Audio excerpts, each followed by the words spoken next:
Good morning. Good morning, everyone. Hi. So welcome to the second day of the EWF Cybersecurity Women on Capitol Hill Public-Private Symposium. Did we all have an amazing day yesterday?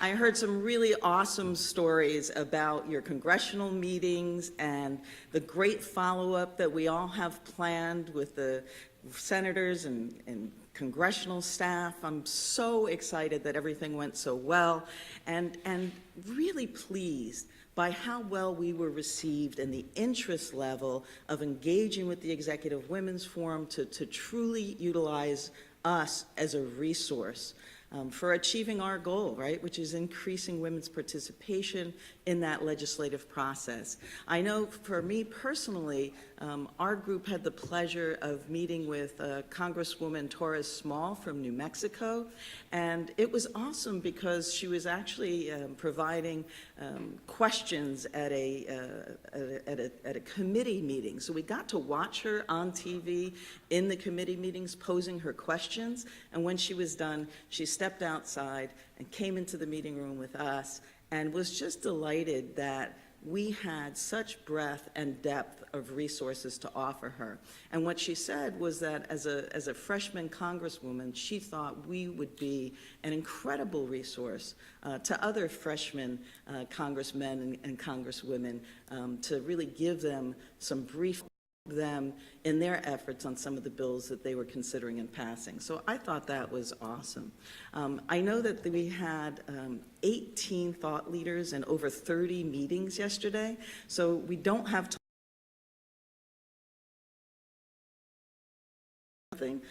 So Lisa, if you'd like to introduce yourself and maybe just give a brief rundown on what your meeting was like. Great. Lisa O'Connor, and I'm with Accenture. And we had 3 tremendous meetings yesterday with our Team 11 who went out. We met with Senator Johnson's staff, and we talked with his 2 staffers, Michelle and Colleen, and it was tremendous because the depth of the conversation quickly got to real issues, and that was fun.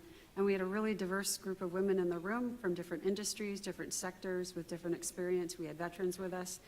And I think it really helped bring to life the power of the EWF. And as we walked in the room as 5 people, it's fun to say we're 10,000. and so there's real power in that, but they're just getting a snippet of the depth that we could bring. But some of the issues that came up, of course, with Homeland Security, the elections. And so many of the committees are concerned about upcoming elections and the security of them. And understanding, from our perspective, what are some of the things that we're thinking about with that? And the other thing that came up was education and cyber IQ and getting to some level of street smart with cyber, and also how do we continue that outreach? And some folks were actually concerned about the education level right here in Congress, and also with their constituents, because many folks are hearing trouble from their constituents that there is identity theft and cybercrime, and this is a real challenge for their constituents back at home. Awesome. Great. Thank you. Shamla. Hi, good morning. I'm Shamla Bandla. I'm a director for production engineering at Facebook. Our group, a group of 6, we had a great opportunity to meet with Senator Kamala Harris' staff, as well as Congresswoman Sheila Jackson-Lee's staff. Here are a couple of highlights I would like to share. We had fantastic discussions. One was, how do we get more women in cybersecurity space? The work and the role both private, public, as well as EWF can play to getting more women attracted to cybersecurity as a career. We spoke about and discussed about how to get more women in the boards across all the companies in both private and public sector. They were also interested to know and get more insights into these new technologies which were around deep learning, AI, IoT, and cloud, and things are getting into the cloud, and how cybersecurity threats are also creeping into these domains. We also spoke about providing more resources to folks in education. How do we prepare and get teachers to learn to code and write apps? In return, they can teach the kids at a young age how to write apps and coding.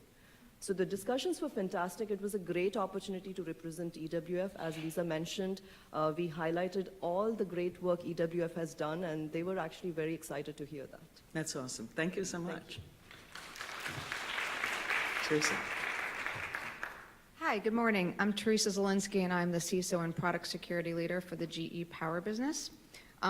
We met with two people. Our group met with the Congressman Albert Rappersberger and his staffer, Elliot Fopp, and he was phenomenal. This is the second year, and he was very excited to meet with EWF again. He gave us about 45 minutes, and he couldn't have been more excited to understand what we do. He actually was very interested in the study we did and the percent of women in cyber, and we were going to be sending him that.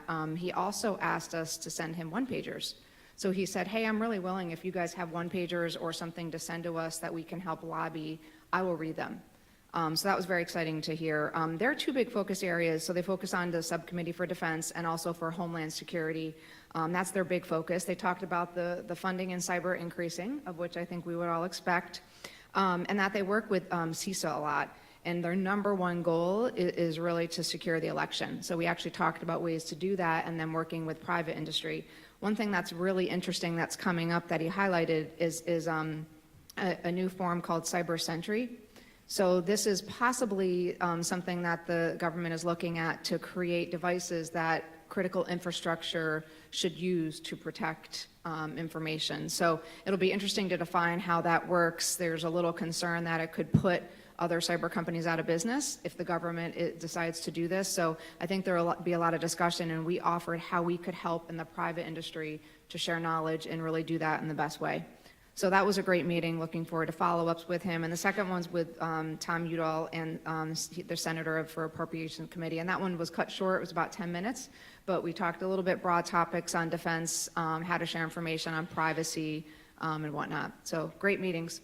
Thank you. Awesome. Well, yeah, you know, having a chance to get to speak to a bunch of the thought leaders and kind of debrief on the meetings, it seemed like there was a couple of recurring themes. First, that the staff and the congressional members were absolutely thrilled for a change in their day to have someone that was coming, not asking for something, but actually saying, we're here to help you. We're here to be a resource for you. We had a number of comments, but almost shocks that there was 5 or 6 women that was representing the conversation because they all said, wow, this is really unusual to have such powerful women all together in this meeting, and we would love to engage you. We heard recurring themes about IoT, about 5G, about election security, and about the need really to have more women getting engaged in expert testimony in these committees. So they were thrilled to have additional resources. So, you know, I'm just delighted by the response and think that, you know, this is the beginning of a wonderful journey that we're going to all take together. So I thank each and every one of you for being a part of this.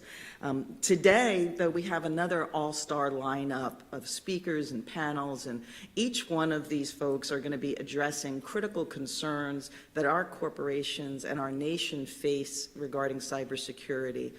This morning,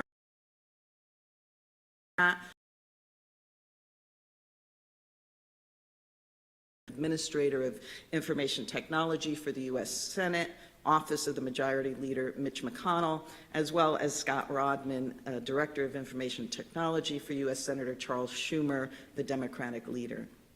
Before they come up on stage, though, I really would like to take a moment to personally thank both Moon and Scott, not only for participating in today's events, but really for their constant support of the Executive Women's Forum. These men have been such a tremendous resource to me personally and to the entire EWF.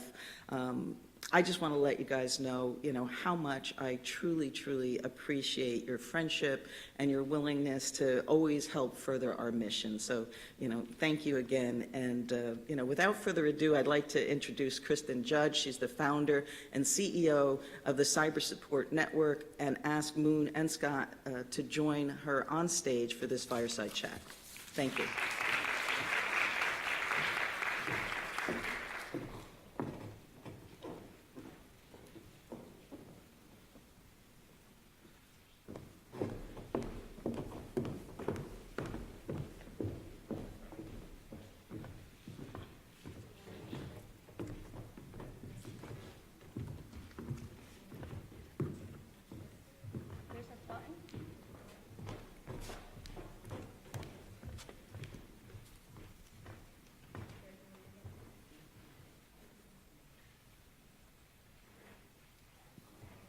Test.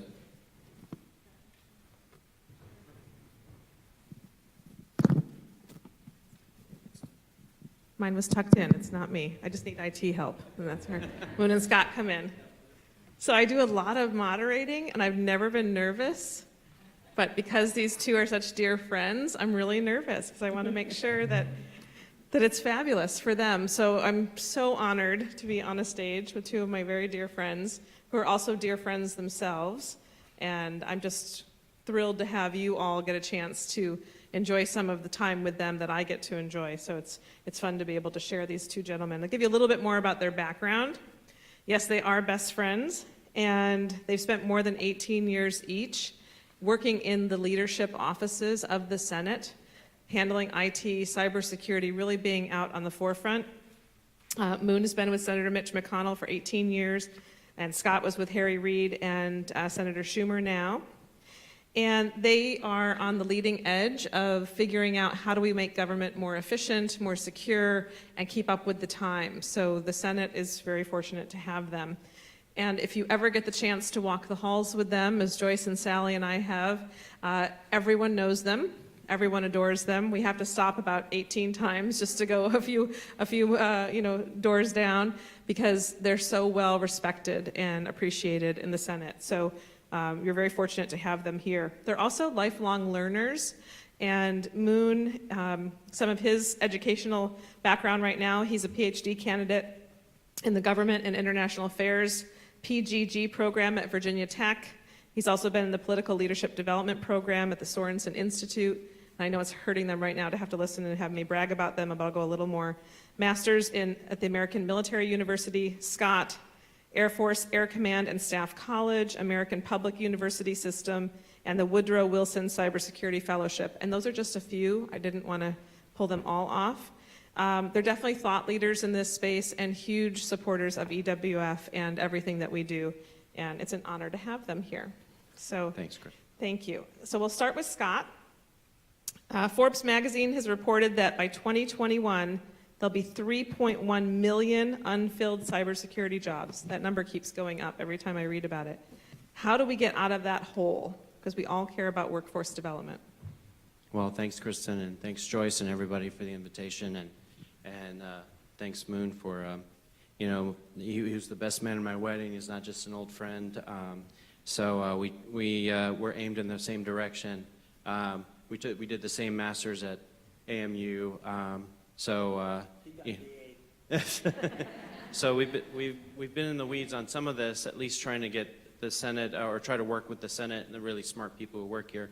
And part of that is education and fundamental. And I think Lisa alluded to this when she talked about our meetings yesterday. But with all these open jobs, the opportunities, it's really about a full court press. There's so many openings out there, and even just in the last 10 years, the curriculum have been developed. I know the CISO here in the Senate worked with UNLV to develop a curriculum and has done so with other universities as well.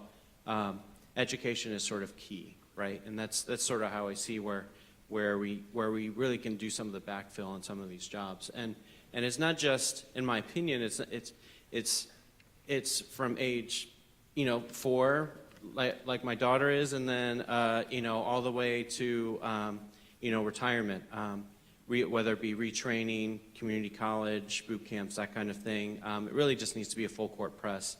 I was just recently, my brother-in-law, who finished a degree, George Mason, was thinking about doing something other to school. And, he was in that sort of nexus situation where he didn't want to put down another 4 years at a 4-year university. He didn't necessarily have the time or resources to do even 2. And we really struggled finding a 6 or 8 or 10-month boot camp just to get his feet wet, get him in entry level in a cybersecurity job. And so I think there are still a lot of opportunities there to sort of backfill in those educational opportunities. And I think that's where really how probably one of the biggest ways. I was at CES in January, and the keynote was by the CEO of IBM. And I was really struck by a new program that they had instituted, and I'm sure others are doing this as well, where they have they've essentially developed a program where they bring people from all different walks of life, whether it be a barista at Starbucks or any other place. They bring them in, they train them from the ground up, and then they essentially give them a job at IBM. And I thought that was another great. Now, of course, that's a huge investment, training capital being as it is. But I thought that was another great way of bringing people into the field. And so, in general, that's sort of how I look at it. So I'm sure you do a lot of mentoring like I do, and I've had folks say to me, well, should I go for the whole 4-year degree, or should I just get some certificates and a 2-year degree? Are you seeing anything changing in the hiring practices? Because, a lot of places will still say you have to have the 4-year degree, but do we want to encourage more certificates? What are your thoughts on that? The Senate started up a great program where they coordinated with NOVA, with Northern Virginia Community College, and are bringing associate's degrees students in as apprentices under their program, and I thought that was a great sort of step in the right direction.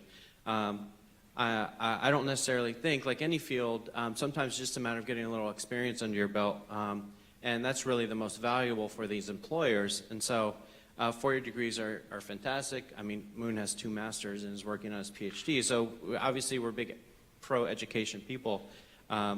But I think whether it be 2-year, whether it be a couple certificates, or even just a 4, 6, 8, 10-month boot camp type program where people can just bring in some of the tools, I think they have a lot to offer. And so I think it's going to be a work that both the employers have to sort of put themselves out there and maybe take a few risks with people with less experience. But I think it would be better for everyone if they did that. Sounds like we need a combination. Absolutely. There's enough jobs to go around, and we need to make sure we meet people where they are. So we're on Capitol Hill, and there's a lot of talk about social media around right now, Moon. I'm sure our friends in social media are here a lot. And what do you think about the issue? There's a lot of talk about regulating social media. Everyone just talking about breaking up social media companies. So what are your thoughts on that? Well, for starters, I want to thank you, Kristin, for your friendship, and for Joyce, and for the Executive Women Forum. I speak for Scott and myself. I'm honored to be here and to speak to wonderful, intelligent women.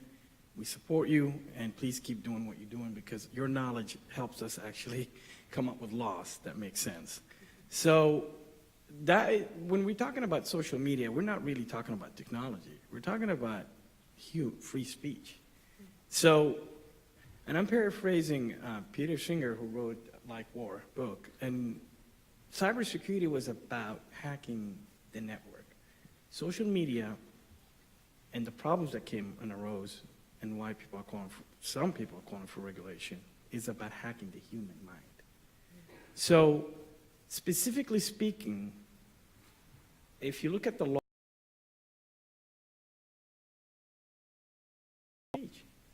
who calls and who has the right to call what Scott says or I say on a particular platform that is actually free speech or hate speech?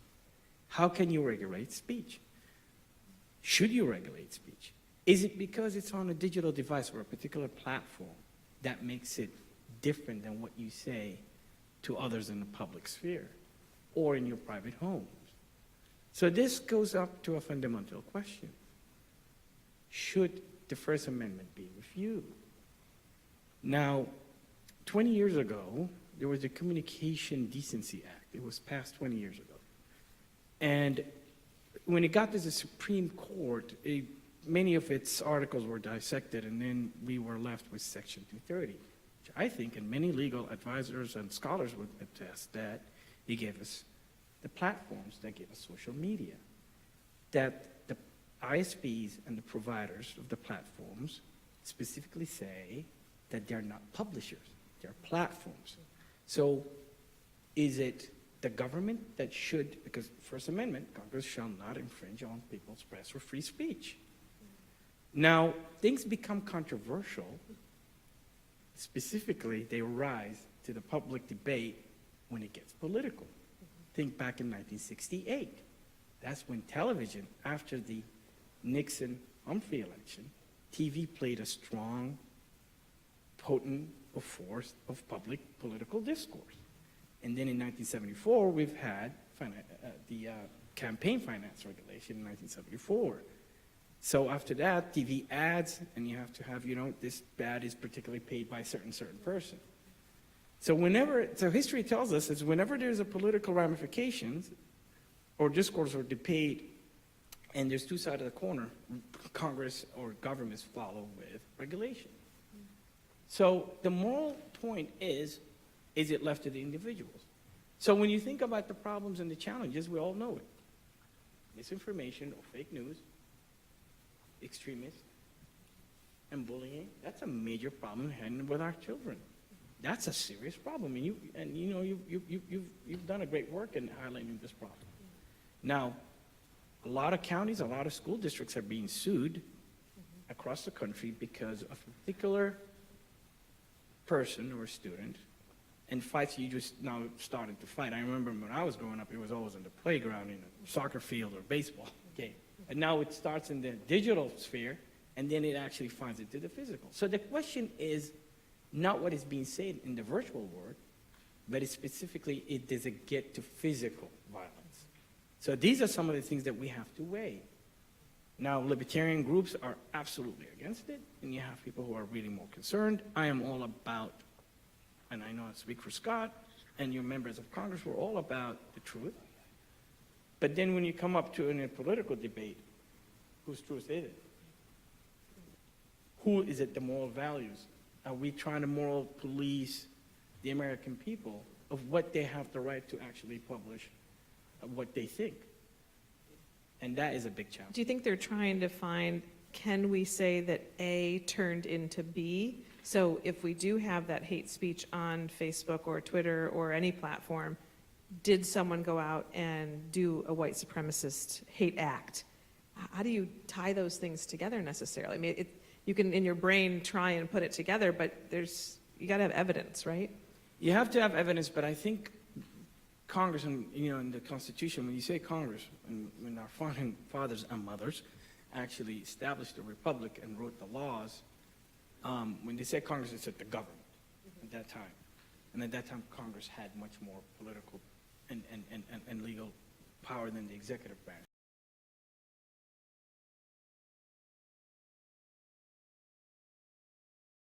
Unless there is an edge of violence.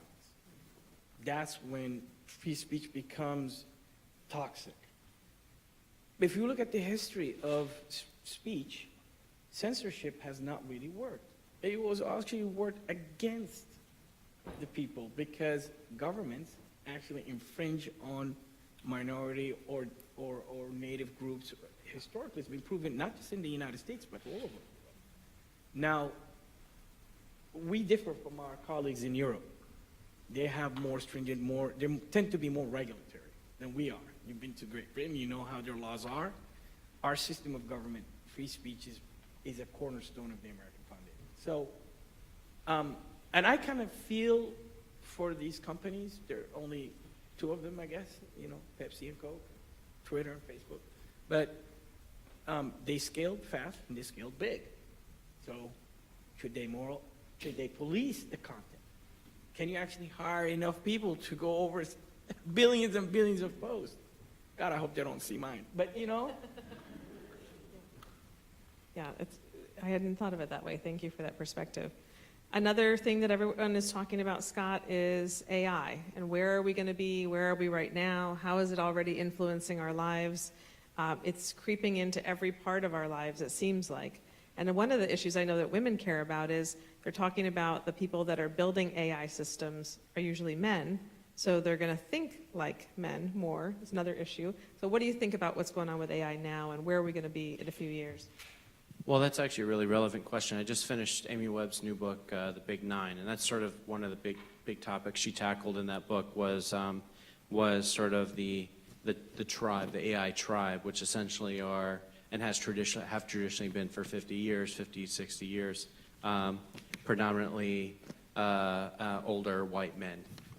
And so obviously even well-meaning, have built in these biases, not only against women, but against minorities.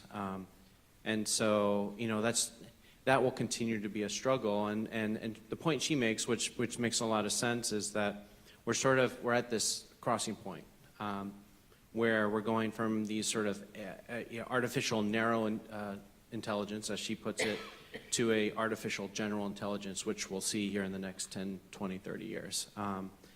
And not to mention what she calls the artificial superior intelligence after that. And that we're sort of at this nexus where not only do we need to really infuse and introduce diversity into the development process, and that being essential to the sort of success of equal rights and all the other things that we think are really important. But also that it's really important that we put a stake in the ground on owning our own data.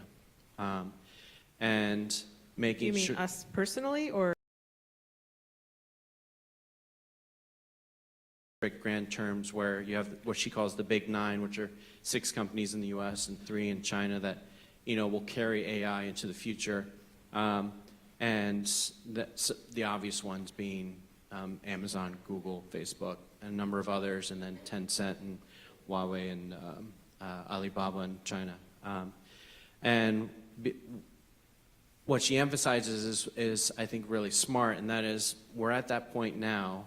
These need to be private-public partnerships where we develop an ethical standard, where we make sure that that we're approaching this in the most diverse way possible, so that people own their own data, that the developers of these products are diverse, right, and are representing the entire population rather than a small part of the population. And so I think that's really key. That now is the moment that we really need to start talking about, before these technologies sort of take off, which they've started, but before they really take off, we need to take a step back and look where these technologies are being built, how they're being built, how they're being used. Well, we have a lot of privacy leaders here, so that's really just an extension of the privacy discussion, right? Yeah, absolutely. And do you see us coming up with some privacy legislation in the next 4 or 5 years, you think? Well, privacy and cybersecurity are on the lips of every member of Congress, I can tell you.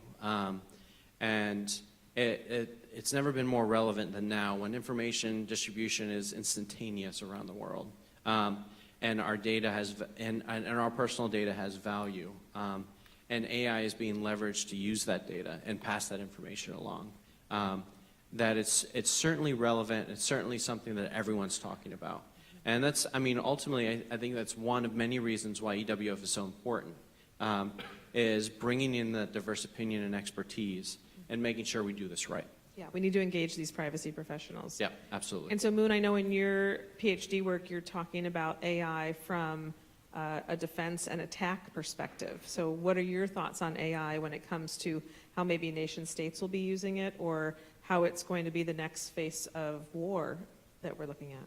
Well, that's a great question, and it's something to be extremely concerned about. There is, and those in the defense know that there's an AI arms race. We hear that about it. There are particular countries, China is spending a remarkable amount of money. Russia, even their president was quoted about AI as the next great technology for strategic warfare. And I don't think that we're behind. The problem is how actually you can counter that. We don't know. We knew during the Cold War with the Soviets about the ramification of nuclear warfare. We knew it is a devastating, potent force. Millions of people died. We've seen what it's done. Thomas Schelling gave us deterrence theory. How can you do deterrence in AI warfare or cybersecurity? We need to come up with new national security posture, and this is where the scholars really come in, about theorizing how to actually combat that. So for you to actually legislate anything, you have to understand it. And the fact of the matter is, AI only actually started to come up as a technological advancement that is actually taken hold only in the last less than 10 years. Yeah. So ethics in AI is another challenge. So the weaponization of artificial intelligence, yes, and robotics. We hear about the term killer robots. I care about the American soldiers. I mean, if we're going to send a robot or an AI or a drone that actually needs to do what it done, we know that it will not put women and men in harm, and in particular, say, the Tora Bora of Afghanistan, and you rather send that. That's great. But who's held responsible if things go wrong, if there are civilian casualties? Is it the human? Well, not only that, it's whatever ethics or guidelines that we hold ourselves up to aren't necessarily the same ethics and guidelines that our adversaries are going to hold themselves up to. And then what about, I always think about the psyche of that person who looks like they're just in their own mind playing a video game, but they're actually killing even more people than you could if you were there in person. Then we have to be thinking about, we got to take care of that person who's actually taking that drone out, or they're guiding that AI as a weapon. It's going to be a different way that we have to think about PTSD and how they get impacted. And what is the moral standards of warfare? Yeah. We follow Clausewitz warfare doctrine. Here in the West, we do. How do we actually, what are the laws of war given into our state? Now, we can't even agree, with not among ourselves, but even with our allies in NATO, about how to actually come up with standard and regulation and framework that actually guides technological warfare. It's a gray zone.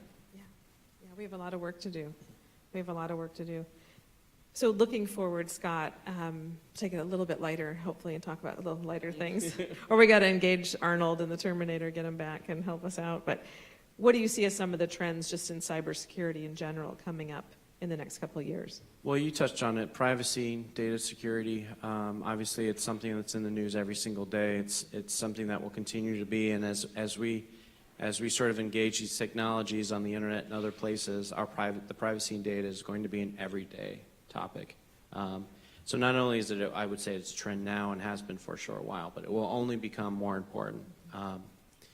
The other thing, and I've been doing a lot of reading recently on the the ransomware quote unquote epidemic over the past few years, and how certainly that will remain an issue, but also sort of the advent of cryptojacking, right? So with the rise of cryptocurrencies, there have inevitably been a rise of crime surrounding cryptocurrencies, and so that seems to be on. I see that written in a lot of different places. Binance just get hacked this week. I think Binance got hacked for $42 billion or something. Oh, did they? Yeah. That's the thing. We almost become numb because we read about these things every week. And Scott has a really good newsletter. If you haven't subscribed to his Nuzzle newsletter, let me know and I'll get you subscribed. Well, it's trying to encapsulate, the world of cybersecurity, as everyone here knows, is virtually impossible, it feels like. So my own little part in trying to do that. The third thing being, and Kristin being one of its biggest advocates, and actually how I met her, or we met her, was sort of the comeuppance of two-factor authentication. And essentially, certainly not a silver bullet, but sort of a fundamental foundation to bringing cybersecurity to the population, and how important that is.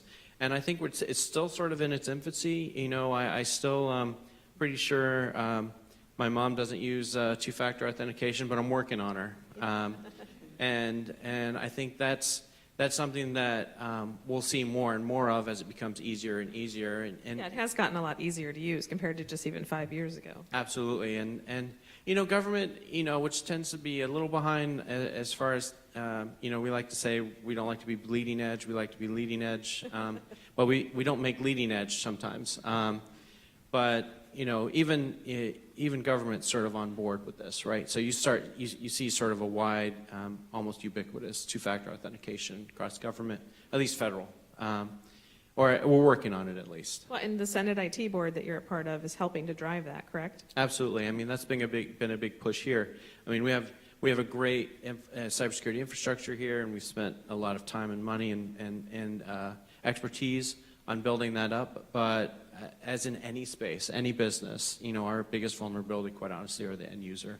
And I think almost any CISO would tell you that. Sure, it's something that we've pushed here and we're driving, and Congress's directed reports be done, and those have been done, and they all have come out and said essentially what we know already, which is two-factor authentication is really important. And the one other thing which I haven't read a lot about, and I sort of wish I had, and Moon and I were talking about this, and he hasn't either, is the vulnerabilities inherent in edge computing, right? As we put AI out to the edge, out to the devices, out to the IoT, to sort of take the burden off, these central systems or maintain some privacy on the data that we have. The vulnerability of IoT and the vulnerability inherent in this edge computing, right? I don't actually read much about that. And I think that's something Will you that explain edge computing? So edge computing, you see, it's a nice buzzword they like to use with security cameras or, they sort of do-it-yourself security systems where whether it be identifying a person as opposed to a pet in your house, right? So your motion detector is flagging on a person rather than your dog. Even little things like that is all, what essentially they're framing as AI in your house.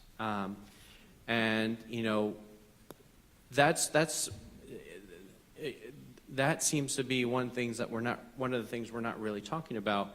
That once you give edge computing, we already have our Alexa and everything else, and I do, and they're great.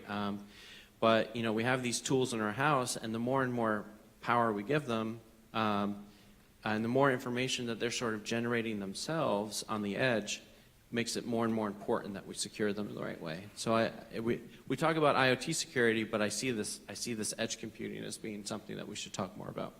Yeah, I think whenever I give talks, people will say to me, well, should I do all these IoT things in my house? And I'll say to them, you can connect your toaster if you're the type of person who doesn't hit remind me later every time there's an update. But if you don't even update your phone, I'll have people look down at their apps and say, how many of your apps are not updated on your phone? Please don't connect.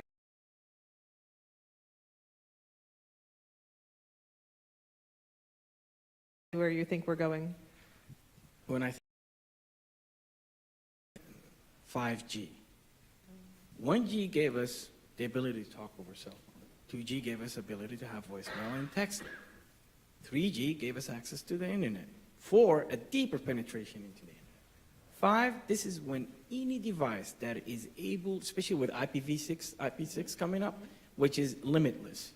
Any device that is hardware configured to receive an IP address will be plugged into the grid. I like to use the word matrix, but so when I see this, though, with 5G and IoT, that means we're pulling data from people's phones, people's cars, people's Alexa TV systems.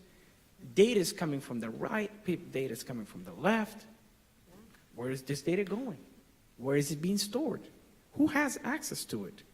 What's interesting about this, for us here in the United States, and I'm looking from the perspective of national security concern, that, you hear a lot that the United States is not leading. No, the United States is still leading innovator in technology. And this is a global initiative. Problem is that the hardware is not being actually manufactured by the United States. So it's coming from countries that not necessarily in our best interest. So where is this going to be placed? And Huawei is one company and many others.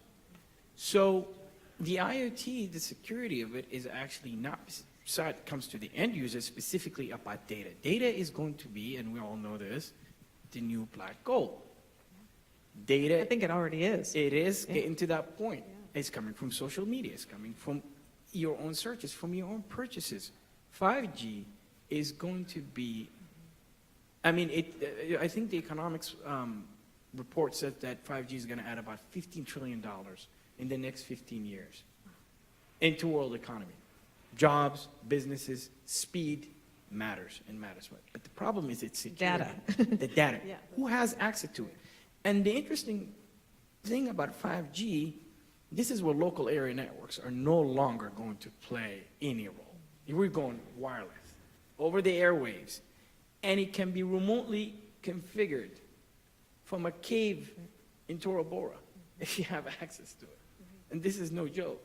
So what are the standards? Now, the United States still leads the standards and framework for this. I mean, NIST has the cybersecurity framework, and it keeps regularly updated. Telecommunications is going, is part of it. But who has access to it? We always, me and Scott, when our work, okay, who has access to this certain data? Who has privilege escalation? And to what degree, when and where? So when you actually have all these concerns, you actually have to sit back and think about it. Well, and you're going to have elected officials that want to have their wrists connected to something, their glasses, who knows, their shoes. So you're just going to keep multiplying the number of devices per person. You've got a lot of holes there. You do. And not only that, you just mentioned, thinking back to what you just said, updates. So it goes back to the end years. One word, cyber hygiene. Can't we That's just the build concept. it in? I mean, It's got to be opt out, not opt in. so when we talk about cybersecurity, we're always thinking about software. Hardware matters just as much. Right. And with 5G, it's exactly that. Because it's a foreign manufactured device that is everywhere. There was a report that came out, and at least in our school, we think about the long-term effects for our national security. At Virginia Tech, half the world is not plugged in yet. There's about maybe 4 billion people. There's 7 billion people around the world. 3 billion of them don't have smartphones. It's a bit too expensive, but it's getting cheaper. They're gonna get it. Yeah. Sub-Saharan Africa, you know what they said when there was concern, and it was quoted by a few heads of state. A Chinese internet is better than no internet. It means we can't live without it. Yeah. So how can we secure it? Yeah. And we all know the story. Since DARPA designed it, it never really thought to be his. And this is not what it really meant to be. The designers out of DARPA never thought or seen this. No. But there's a theory in SDS, Science and Technology Studies. It's called Neurological Determinism.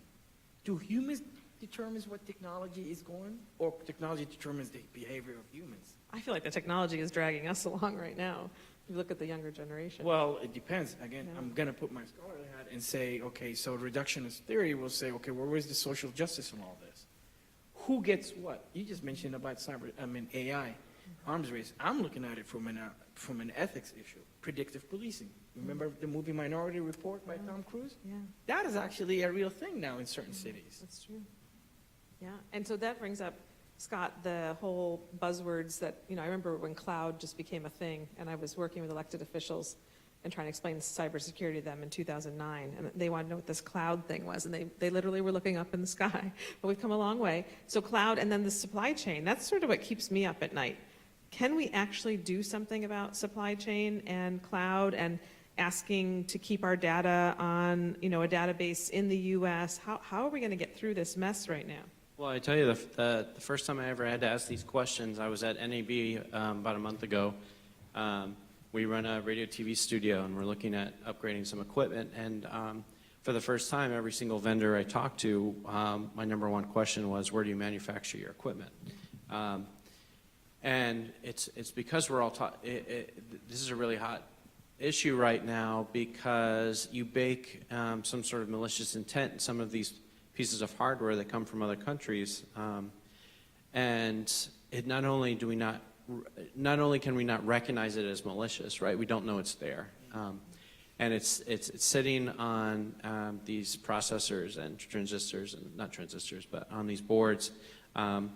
And we won't necessarily know it's there until someone decides to use it. And so, it all sort of ties together. As our data goes to the cloud, we don't know where in the cloud our data is necessarily. I know the government's worked on this for a long time, particularly in the national security realm, where one of cloud's biggest strengths is its redundancy and its availability, high availability. And part of that is possible because of where the data is, which is everywhere, right? It's sort of spread out everywhere. So if you have a breakdown, not unlike the internet, you break down in one part, you still have access to your data from somewhere else. Well, that becomes a real problem when you're talking about national security secrets or classified materials, but also our personal data, right?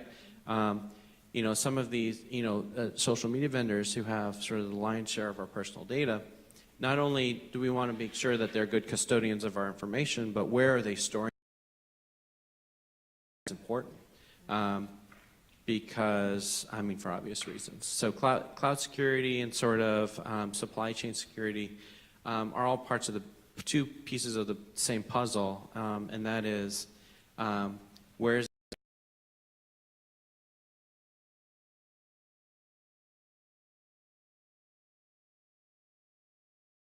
I feel like from a legislative standpoint, can't we start encouraging companies to build these things here? I know there's a great company, woman-owned veteran, Rocky Mountain Ram, out of Colorado. When I was working at the MSISAC, she actually has USB drives actually made in America, you know, with encryption and all that kind of. Can't we start incentivizing some of that?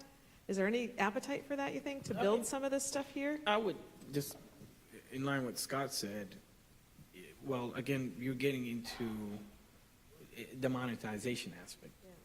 I mean, if you're in business, you're in it to make money.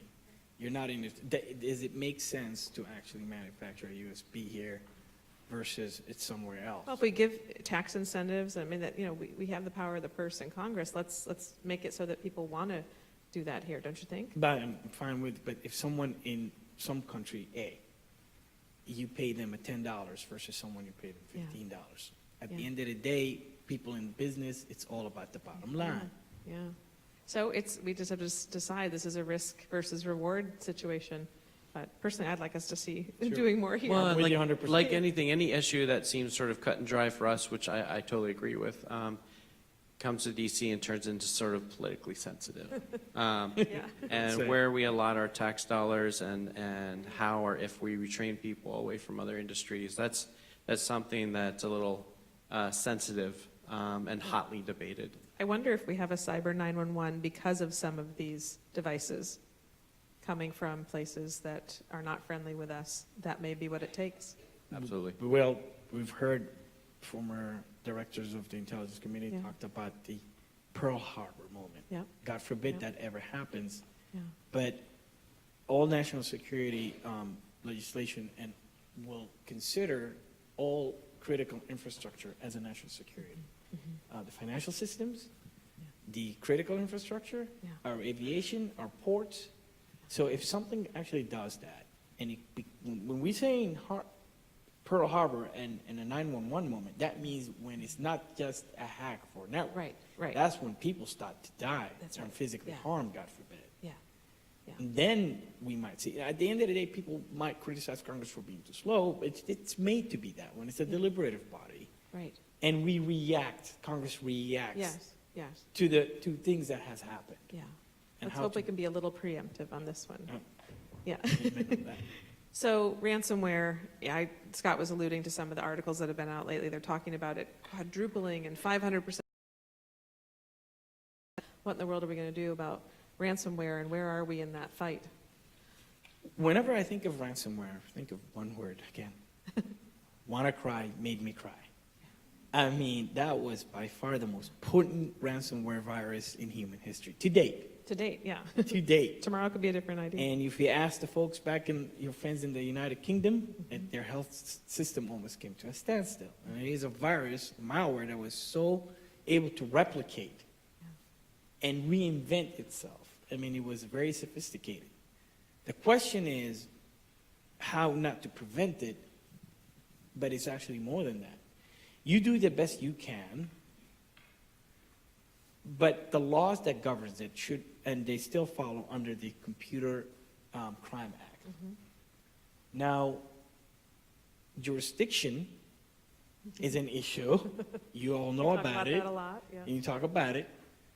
And that is something that we're going to have to work not only across the nation, but even across the states. If someone is in Missouri, committed a ransomware act and was collecting funds from someone is in Virginia or in California, we still, these laws from my own review, and I asked different officials, it's still murky. Yeah.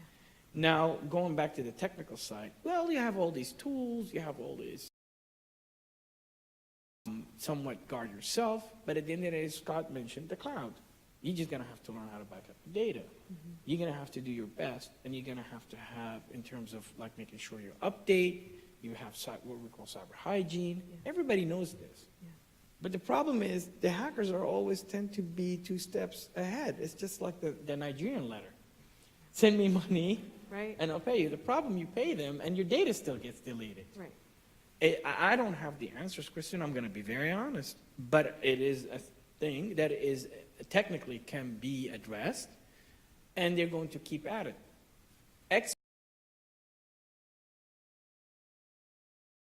Vista had 75 million codes, and Windows 10 and Apple Mac, they have about 120 million codes. Are you going to tell me one exploit is not going to be actually in existence? Yeah. And that's how ransomware acts. Yes, spear phishing comes in. Yeah. You go to a particular website, and there is SQL injections and all these web, attacks. And there's an FBI alert. You went to this website. I need the $500. My great aunt will freak out, calls me. I paid the money. Oh no, Granny, no! But I wish you'd send it to me. And then your data is gone. Yeah. Back up your data in the cloud. Learn that you can lose your computer any day, any time, even if you have it. Redundancy, yeah. Good point. So Scott, we talked about a lot of things. We have a couple minutes left. So what should we be focusing on that we haven't talked about yet, in your opinion? I mean, there are a couple threads that sort of bring us through these conversations, and one of those, I think, is making sure there's diversity in development, there's diversity in the technologies you're using, that we can't rely on any one technology or any one person to sort of come up with the answer to these. Whether it be disaster recovery or anything else, we can't afford a single point of failure. And I think the way we need to attack this is, as like I said, all hands on deck. Everyone needs to be thinking about it. We need to bring more women and minorities into the industry. We need to educate more people. We need, whether it be boys or girls, we need to introduce these concepts to them, as young as we possibly can. And I think our strength is in our diversity. And I think, if anything, that's one of the main threads through all of this. That's a great point. And then, Moon, CSN, our company, is bringing together thought leaders from the U.S. and Canada in a couple of weeks to talk about having similar taxonomy for cybercrime definitions for law enforcement to use, because they talk about jurisdiction. We're just all over the board on a lot of things around cybercrime. Do you think we should be working more on just cyber norms and with our European and actually, international partners?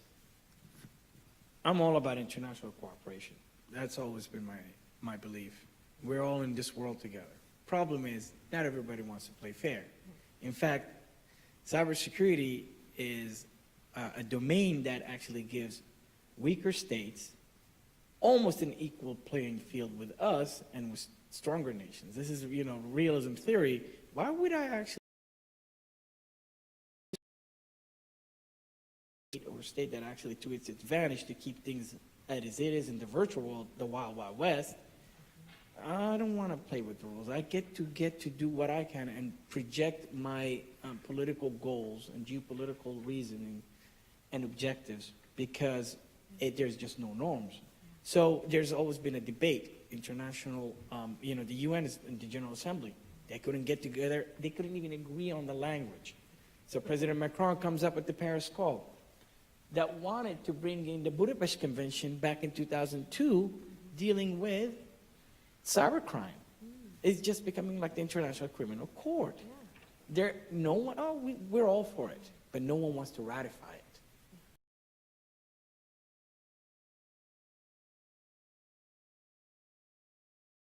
We're working together, we understand, and we can start with NATO, and there's some great work with the NATO Cybersecurity for Excellence, and then we can actually bring other nations into the fold. There are players out there, it's not to their benefit, and we should not be, naive about it.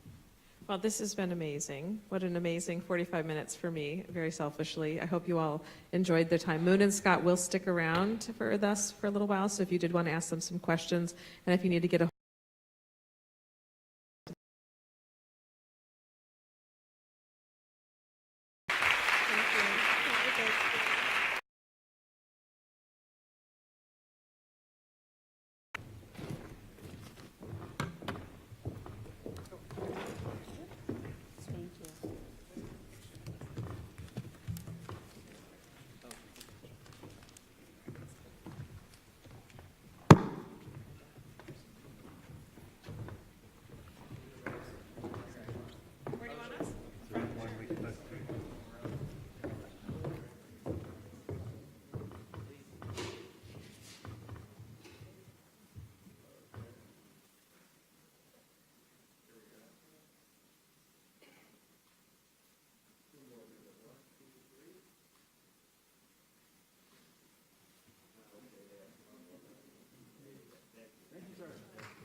Our next keynote will be Digital Transformation, Building and Security, and this is Laura Stilettos, Director, Product Management, API Integration from Qualys.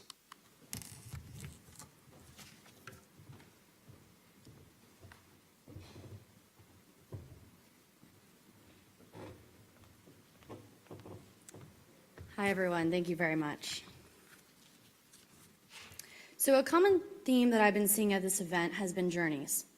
How did we start? Encourage other women to take this journey with us. My goal today is twofold. I want to tell you about my journey into cybersecurity, and it hopes to add a different perspective into our growing cyber workforce gap. And second, how I've helped my clients in their journey through digital transformation. Okay, so I'm 12 years old, and like any 12-year-old girl with an older sister, there is a healthy amount of competition in our household. My sister and I are heavily engrossed in keeping our virtual pets alive in an online game called Neopets. I stumble upon user forums where other players are actually offering game currency for guild websites. Building websites doesn't seem so hard, and I'll do anything to beat my sister. I know, I embraced nerd at a young age. So I teach myself to code and design these sites and attempt to supplement my gaming income and get a step ahead of my sister. I got hooked. I wanted more. So I hustled my mom to sign up for online computer college classes under her name. Of course, I do all of the work. As you can expect, she said no. I realized I would have to wait until college to experience it for myself and not vicariously through my mother. Until this point in my journey, it has been a good one. I have been supported, and I have found my new obsession. Now I get to college. I am in computer science, and I am loving every minute of it. And then I hit my first roadblock in the form of a college advisor who tells me I am not cut out for this major. Instead of mentoring me on my journey, her discouragement almost completely derails me. I lean on my council of women back home who have always supported me. And I keep pushing through. I mean, come on, I didn't spend 8 years programming at home to getting to conduct a year-long penetration testing course. This class was unique in that it legally let me hack my school. And I do. I was able to get into emails, grading databases, financial records, the whole gamut. Now, it's awesome because the university receives a free and very fruitful penetration test, and I receive a new direction in my journey. Security is it for me. So I graduate, I take my first job, I get into government consulting, I receive my top secret clearance, run security and automation projects for a financial institution, but eventually I end up here at Qualys, where I now lead the development of APIs and integrations. These experiences have put me in a position to advise Fortune 20 companies on their transformation journey without leaving security behind. When the buzzword digital transformation first started popping up, the last thing on everyone's mind was security. They were promised faster, better, cheaper. And honestly, security wasn't synonymous with that. So our industry had to get creative and figure out how security could be baked into this transformation to the cloud and digital technologies. The answer is DevOps. Integrating security into the foundation of our new digital ecosystems versus building it on at the end, essentially removing. We saw a lot of success with this, but it still wasn't good enough. We started noticing that companies who were so used to owning their infrastructure and the risk associated with it, needing guidance on who now owns that risk in the cloud. The conversation shifted from patching to configuration hardening and third-party risk, and really trying to get our very smart tools to stop being dumb and talk to each other. One question I received at this event yesterday was, is there a finish line to digital transformation? If so, what is next? Digital transformation is hard.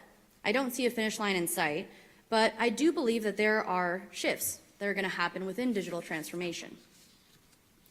An evolution of maturity into an ecosystem of abstraction. We already see this through technologies like container and serverless. We, as a cybersecurity community, need to ensure that along this transformative digital journey, security does not get left behind, but is instead at the forefront, helping set the pace. Thank you, guys.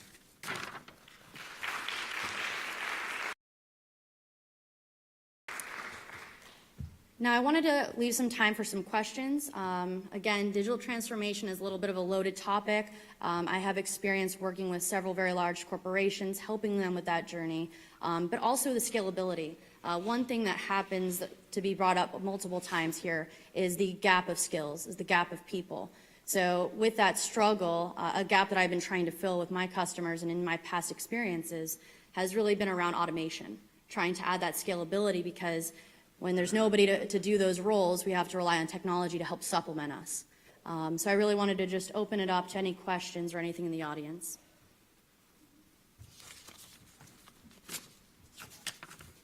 Do we have a microphone that we can pass along?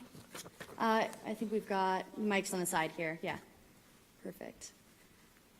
Thank you to our first brave soul. Hi, Jean Bianco from Bristol-Myers Squibb. So one of the things we're grappling with is the pace of change, especially in the DevOps environment, and especially, all the shiny new pennies coming in, and we're just trying to get settled on, okay, this is how we want our environment to look like in the cloud, and then it all starts changing. And from a cybersecurity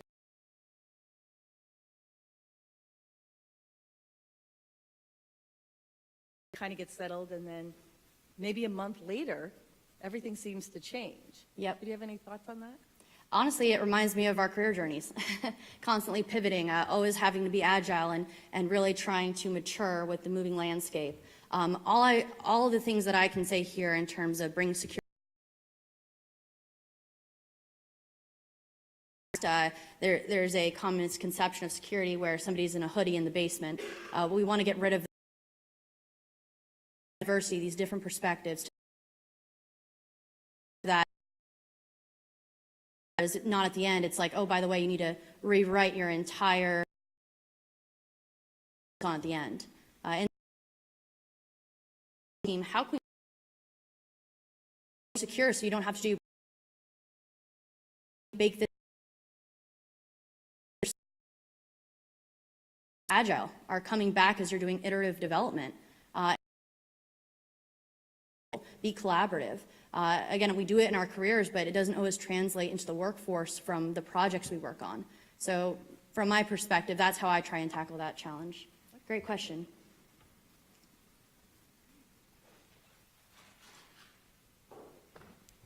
I have a question about, having that conversation about the costs involved and being able to cost justify. Can you talk a little bit about how you handle that conversation with your customers? Yeah, of course. It's a business, so you have to be profitable, right? It's not a fun conversation, but one that needs to happen. What I have seen, though, is the migration from on-prem into cloud or into these digital technologies, we are actually able to show cost savings. We're able to show you don't have to own this infrastructure. We don't have to have the staff to support that. We can now transform it and utilize shared resources. So to me, it's always the concept of everyone having their own car, everyone having to pay for their own car and do maintenance for their own car. We're now moving into a society where we can have a community car that goes and picks you up and drops you off. And you just have to pay your taxes to be able to keep that method moving. So the cost differences there and the cost savings are going to start having a big gap. So people are moving to cloud and this digital transformation because of the cost savings. So that's why I've seen people do it. If there weren't cost savings, if it wasn't faster, cheaper, better, then people would stay in the old ways. I think now we're in a time period where the hardware it takes and these mega corporations creating clouds that we can move into, the cost is going down and down and down. We've seen that with our cell phones that were bricks and now they're small and now they're getting flatter. It's the technology behind it that's really getting cheaper, which is allowing us to pass those savings on to corporations and help motivate them to really evolve. Hi, thank you for speaking this morning. I'm Samar Moore from Amazon Web Services. And you mentioned earlier that many organizations are going through this digital transformation. Can you talk a little bit about what you've seen on the softer side of it in managing that organizational change? Because I think that's really an important part of not just building security in, but helping it be sticky along the way. Yes, fantastic question. So everyone was running headfirst into the digital transformation. It was a buzzword. It was very exciting. Cost savings, faster, better, stronger ideas. But the people weren't always there, right? That move. And doing what I've always done, what do I do now? Well, if you're running on AWS and Amazon owns that infrastructure, you're not patching. Amazon's taking care of that for you. So what are you responsible for? What do you have to do? That's where our conversation shifts into configuration management, making sure that you've done things in terms of configuring it correctly. You're not leaving some doors and windows open into your infrastructure. Something that we had some visibility into, but is becoming even more prominent now, as well as third-party risk. During the fireside conversation, we were talking about, convenience, risk, what's our tolerance? It's a constant conversation that's starting to pop up in corporations, and where they are in their journey, it's they've created their own internal cloud. They don't trust anyone else, and they want to keep it all internal. So I think it's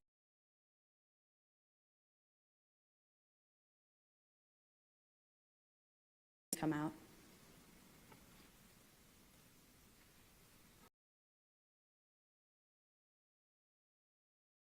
A service for third parties, and we're finding that a lot of companies, as we all know, are going to the cloud. And in efforts to understand the security and digital transformation of that for those cloud services, how do you propose that we stay on top of helping the community and the ecosystem for in the cloud space, and then determining the proper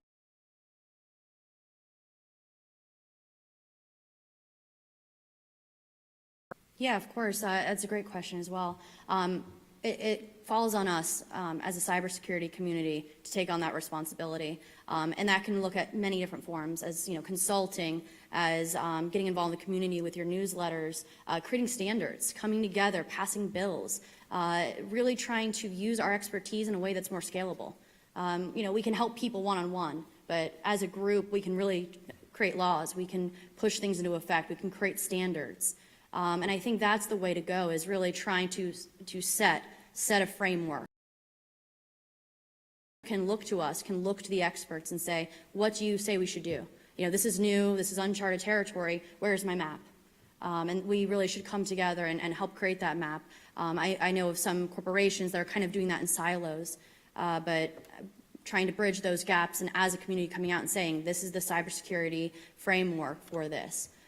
Just like CIS Benchmarks does and some of the others out there, but really trying to mature that at the same pace that companies are running at. All right. Well, great questions, everyone. I think I am out of time now, but I really appreciate this opportunity, and it has been an absolute pleasure meeting everyone. Thank you.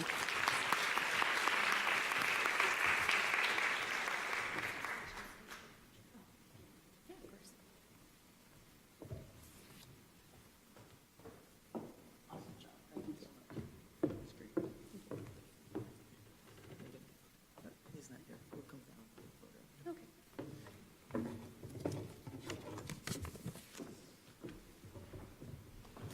Great. Our next panel will be public and private sector collaborations to promote election integrity and security. The Vice President for the National Security Program, Third Way, and she'll be introducing her panelists.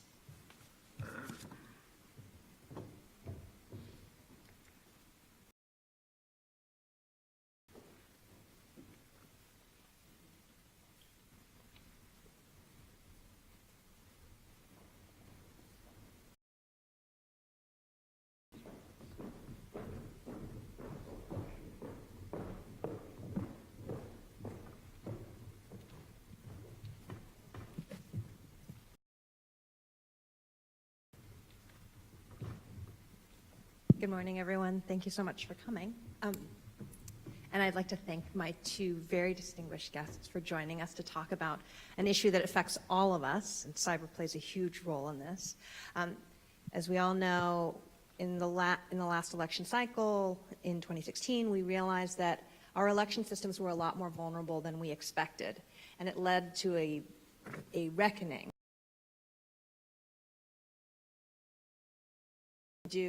to protect the election systems that we have all across this country so that we felt like they were trustworthy and they were delivering the accurate results in the will of the people. I have with me today Kateri Gill from the Center for Internet Security, which is the host of the Elections Infrastructure Information Sharing and Analysis Center. It's a mouthful. So it's the EISAC, as well as the MSISAC, which works with state and local governments.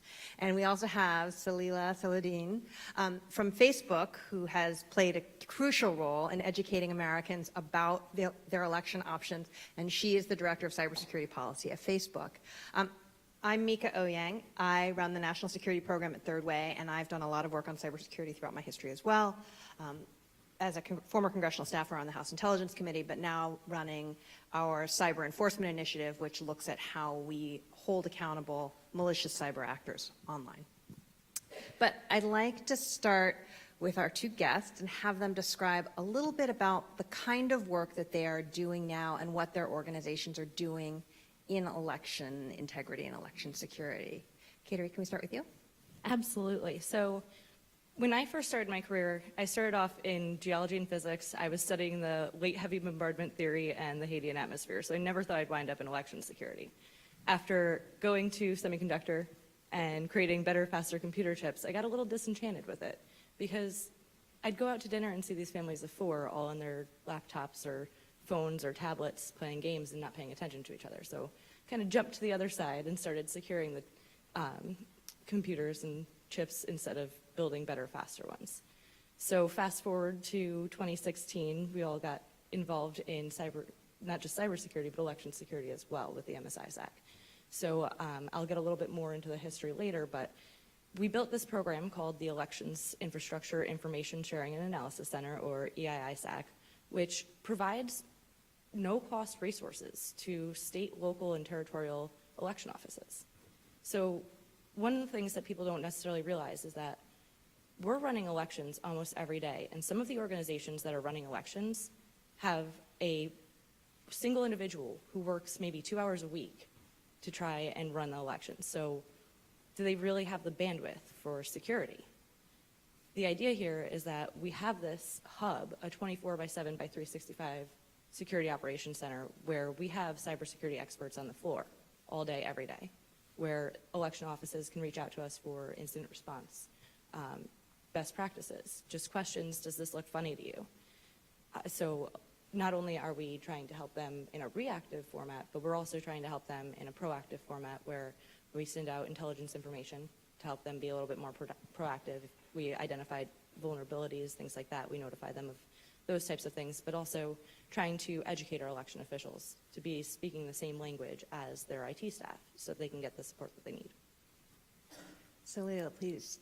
Yes. Well, first of all, let me just begin by saying how honored I am to be here. I want to send out a special thank you to Kristin Judge and to Joyce for inviting me to be here. And also I want to shout out for my Facebook colleagues, Chamla Banda, the Director of Production Engineering Director, and Michelle Shockett, Information Security Director. I am the Cybersecurity Policy Lead at Facebook, and I joined last September 2018.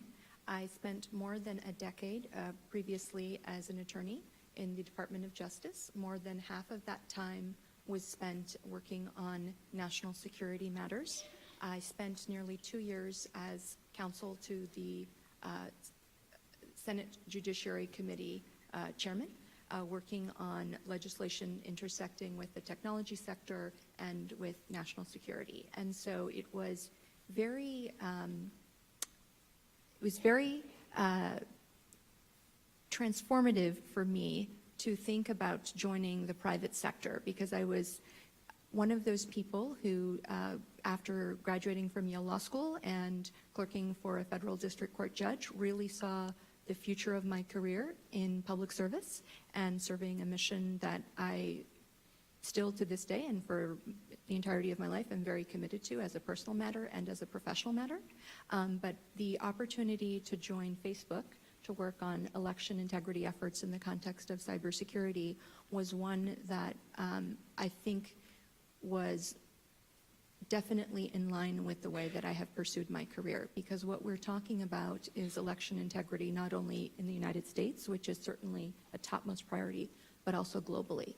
So the way that we think about election integrity at Facebook in the cybersecurity context is global. We have had since 2016, which was a watershed moment, not only for Facebook, but I think society at large.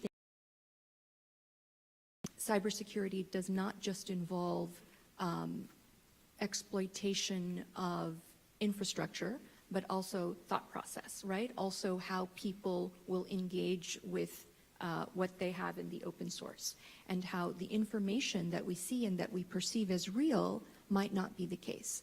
And so after the events of 2016 and congressional inquiries and sort of media scrutiny, there was a really deep dive into looking at the sort of technical signals and behaviors that underlined what went into some of the advertising and some of the accounts and pages and groups that we saw executing information operations on people who were looking at them. And taking a step back, we very carefully developed a cybersecurity/information operations policy known as Coordinated Inauthentic Behavior, where we look at technical signals and behavioral signals to see whether or not pages, accounts, groups are representing themselves or where they are or who they are in a way that is not actually accurate. And as a result of this policy and extremely heavy investment in a cybersecurity and safety and integrity workforce, I will share something that is public.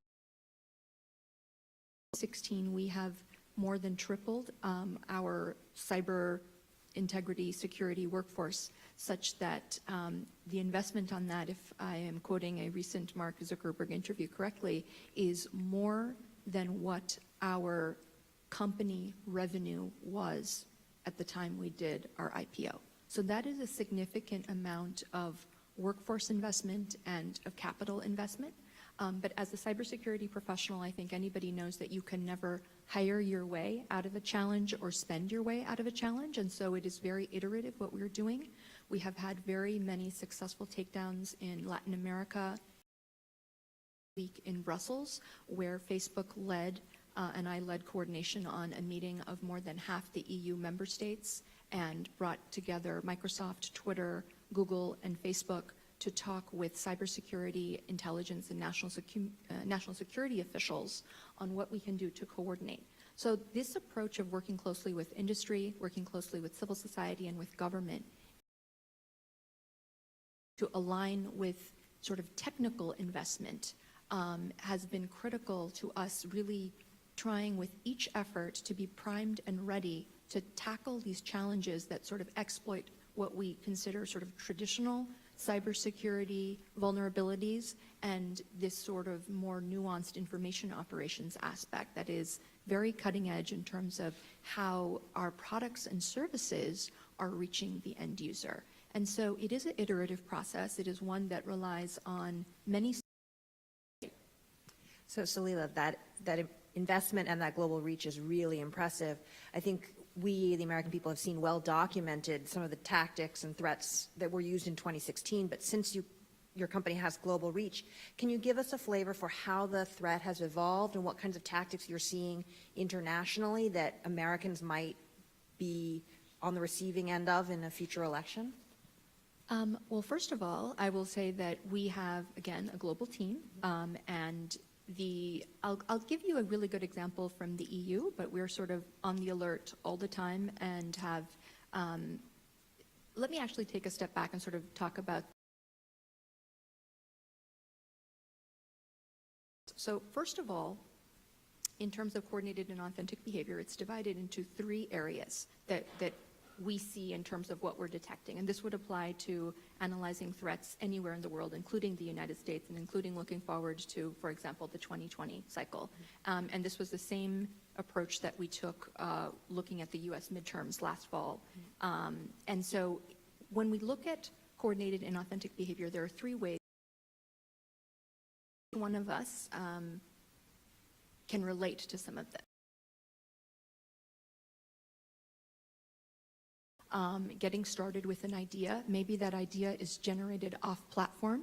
It's a wedge issue, perhaps, in society. Maybe it's talking about race relations. Maybe it's talking about vaccinations. Can really strike a chord with a certain community in the real world. And you take that, and then you have the starting of beyond the creation phase of seeding, where other people who are real people or real groups, they start to take that. And then maybe we then get to amplification. And that's where maybe political leaders or larger groups or traditional media outlets are picking up those threads and trying to share them in a very legitimate way, even though the original core message is not being originated with authenticity.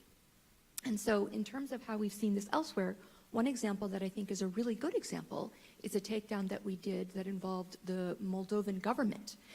Because one of the things that Facebook has done is instituted ads transparency and misinformation detection policies. And we've worked very closely, for example, with third-party fact checkers and so forth. And what we found in this particular information,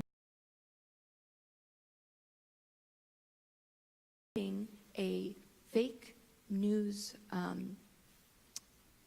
detection site, right? So this was they were trying to take the existing policies that we had, and then they created a fake news site to then legitimize a fake news fact-checking site that then was used to legitimize in digital forensics and cybersecurity experts, and worked with security vendors and also our sort of own internal teams. We were able to do the background analysis to identify and then investigate and then ultimately take action on that site and take it down.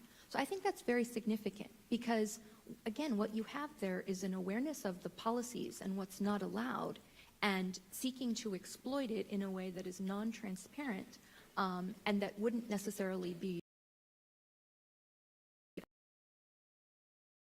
technical. It's extremely subjective in some ways as well, but with each takedown globally, we are able to become more aware and more alert and then create friction in our technical systems and also our policies to make this more and more difficult.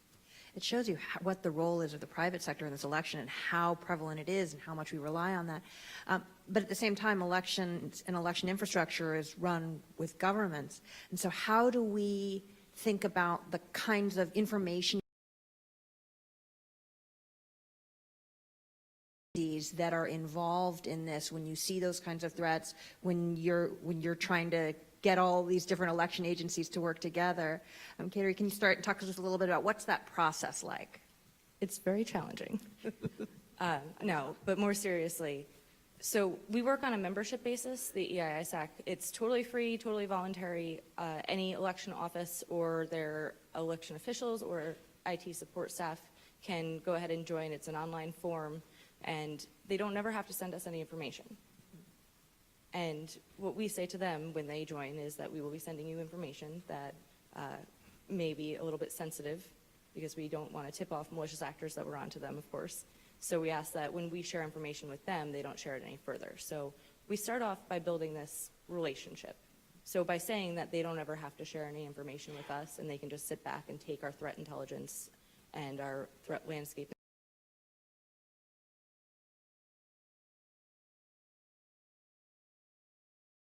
for assistance with, forensic log analysis or any other support that they need, whether it's best practices recommendations.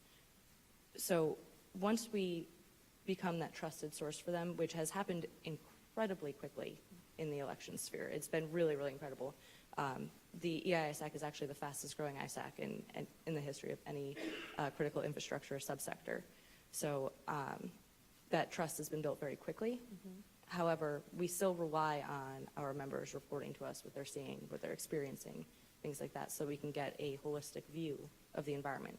Not only that, but we also have an initiative to deploy our own IDS.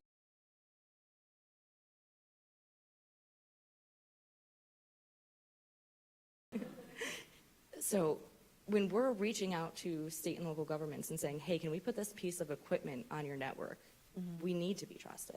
Even if it's funded by DHS, being that one degree of separation, being a 501c3 nonprofit, allows us to make them feel a little bit more comfortable with that. I guess I didn't mention how we are funded and how we provide our services to everybody for free.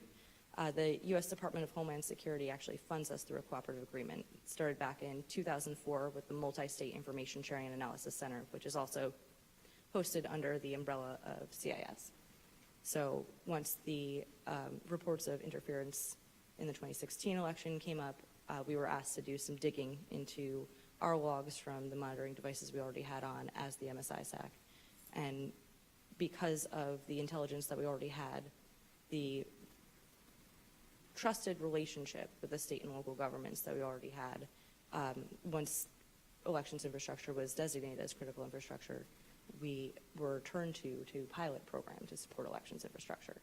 So at the time, we didn't expect to launch a whole separate ISAC, but on March 7th of 2018, struggling with numbers this morning apparently, we launched the EISAC, and from there, we not only were pulling in our indicators and information from DHS, but we were also able to coordinate information and look at elections infrastructure specifically. So working with the multi-state ISAC, we've got all these state and local governments. And when I say local governments, I don't just mean cities, towns, municipalities.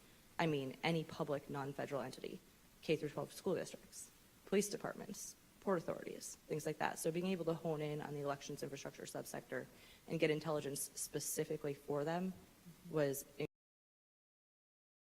not only are we working with the election offices directly as our members and sharing information in both directions, but we also have 2 analyst seats on the floor of the NCIC, the National Cybersecurity and Communications Integration Center.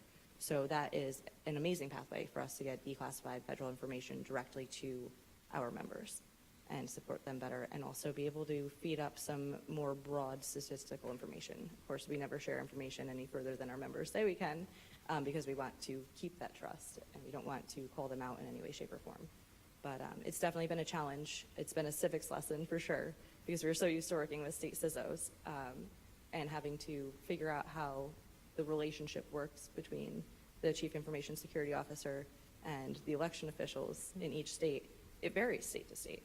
It's not the same, and the way elections are conducted varies state to state, and even many times county to county or municipality to municipality. So trying to figure all of that out was very interesting, and it was one of those things that in 2016, when we saw compromises or saw indicators of malicious activity related to election systems, we didn't realize that notifying the CISOs wasn't good enough. We didn't realize that in every state, because we're based in upstate New York, we know how our state works, but we didn't realize that just because we're notifying CISOs of potential compromises, it wasn't necessarily getting to the people who need to act on that information. You've talked a lot about state and local, and we've heard from what the private sector is doing, and you mentioned briefly DHS, but the federal government, there's been a lot of talk of DHS's role in this and what they're trying to do, and there's been a huge fight in Congress about trying to get them to do more. How have you seen the involvement of the federal government change over, since the last presidential cycle? They obviously have access to really detailed threat information. How much do you feel like they are seized with the problem and are sharing that information, and we have a healthy information sharing environment between the federal government, the state and locals, and the private sector? I can start with that. So first of all, I'll say that our relationship with the Department of Homeland Security and the Federal Bureau of Investigation and the U.S. government at large is extremely strong. In fact, I'm going to mention Europe again, because what we have found is that there's no pan-European intelligence authority that's really monitoring these threats, and that is a huge black hole in terms of what we can see and what we can detect, and that's why it sort of Facebook led this initiative that I mentioned this past week to bring together the core European stakeholders, because there's a lot of intra-European tension. But I'll use the example of the U.S. midterms, I think, to illustrate how close collaboration, I won't use the word partnership because there are legal implications there, but collaboration with the federal government in the United States. So disabling Russian efforts to amplify information operations impacts on the U.S. voting population, which is very significant. And I myself was the Facebook liaison to the DHS War Room during the U.S. midterms. And so their engagement, I think, with private industry has been a leadership position among the U.S. Federal government. The FBI relationship has been excellent. I was on a panel at the Digital Crimes Consortium earlier this year with Twitter and with the FBI. Significantly, my Twitter counterpart security. And so what we're seeing is that across industry, people are being brought in from the federal government, and so they realize what the strengths are there, and this insight deeply into intelligence capacity. Because what Facebook, for example, has is a very wide and deep lens on the Facebook platform. We don't necessarily have a wide and deep lens on intelligence threats broadly. And so our engagement with DHS was extremely helpful during the US midterms because, first of all, we had an open channel of communication. I think that's been a critical learning here, is to have the relationships going in and not scrambling for them at the last minute enables quick sharing when a threat becomes apparent.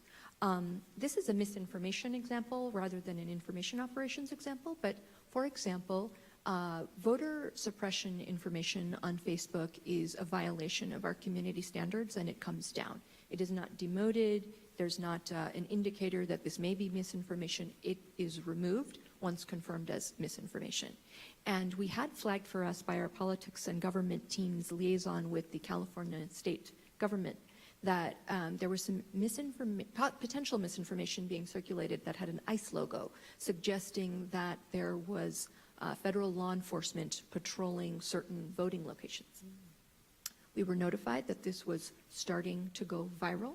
We were deeply concerned. Because we had that open channel of communication with DHS, in less than 10 minutes, I think that is extremely significant, in less than 10 minutes, we were able to take the tip Elections Operations Center in Washington, D.C. That was then relayed to DHS. Within, again, 10 minutes, they were able to go through their own communications channel to confirm that that was not, in fact, DHS information, that was not, in fact, a correct ICE logo, and we were able to take it down and prevent that information from going viral. Twitter also did the same thing. We were credited in the media for that approach. So that kind of close collaboration is critical. The way that the FBI was extremely helpful was that about 48 hours before the U.S. midterms, they shared information with us indicating that there were several fake accounts believed to be originating in Russia that were on the platform. We received that information. Because it came from a trusted source, we were able to investigate it very quickly. However, that was extremely difficult. I mean, that was a very short turnaround. The stakes were high, the election was looming, but it was all hands on deck. We were able to investigate that and take action, and not only that, interface with the appropriate congressional committees, interface with law enforcement, interface with the media, so that when there was a Russian attempt to reach out to media and say, oh, look, we've put all this stuff up and we're impacting your election, nobody took the bait. There was no amplification.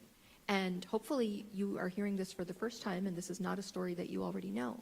And the fact that this isn't a story that you already know, that this isn't the story of the US midterms, because of that collaboration with the FBI and DHS, I think is extremely powerful, that it's a non-story. And I think, honestly, that's where we are trying to get to a point where it's not the dominant narrative, but rather what we're doing.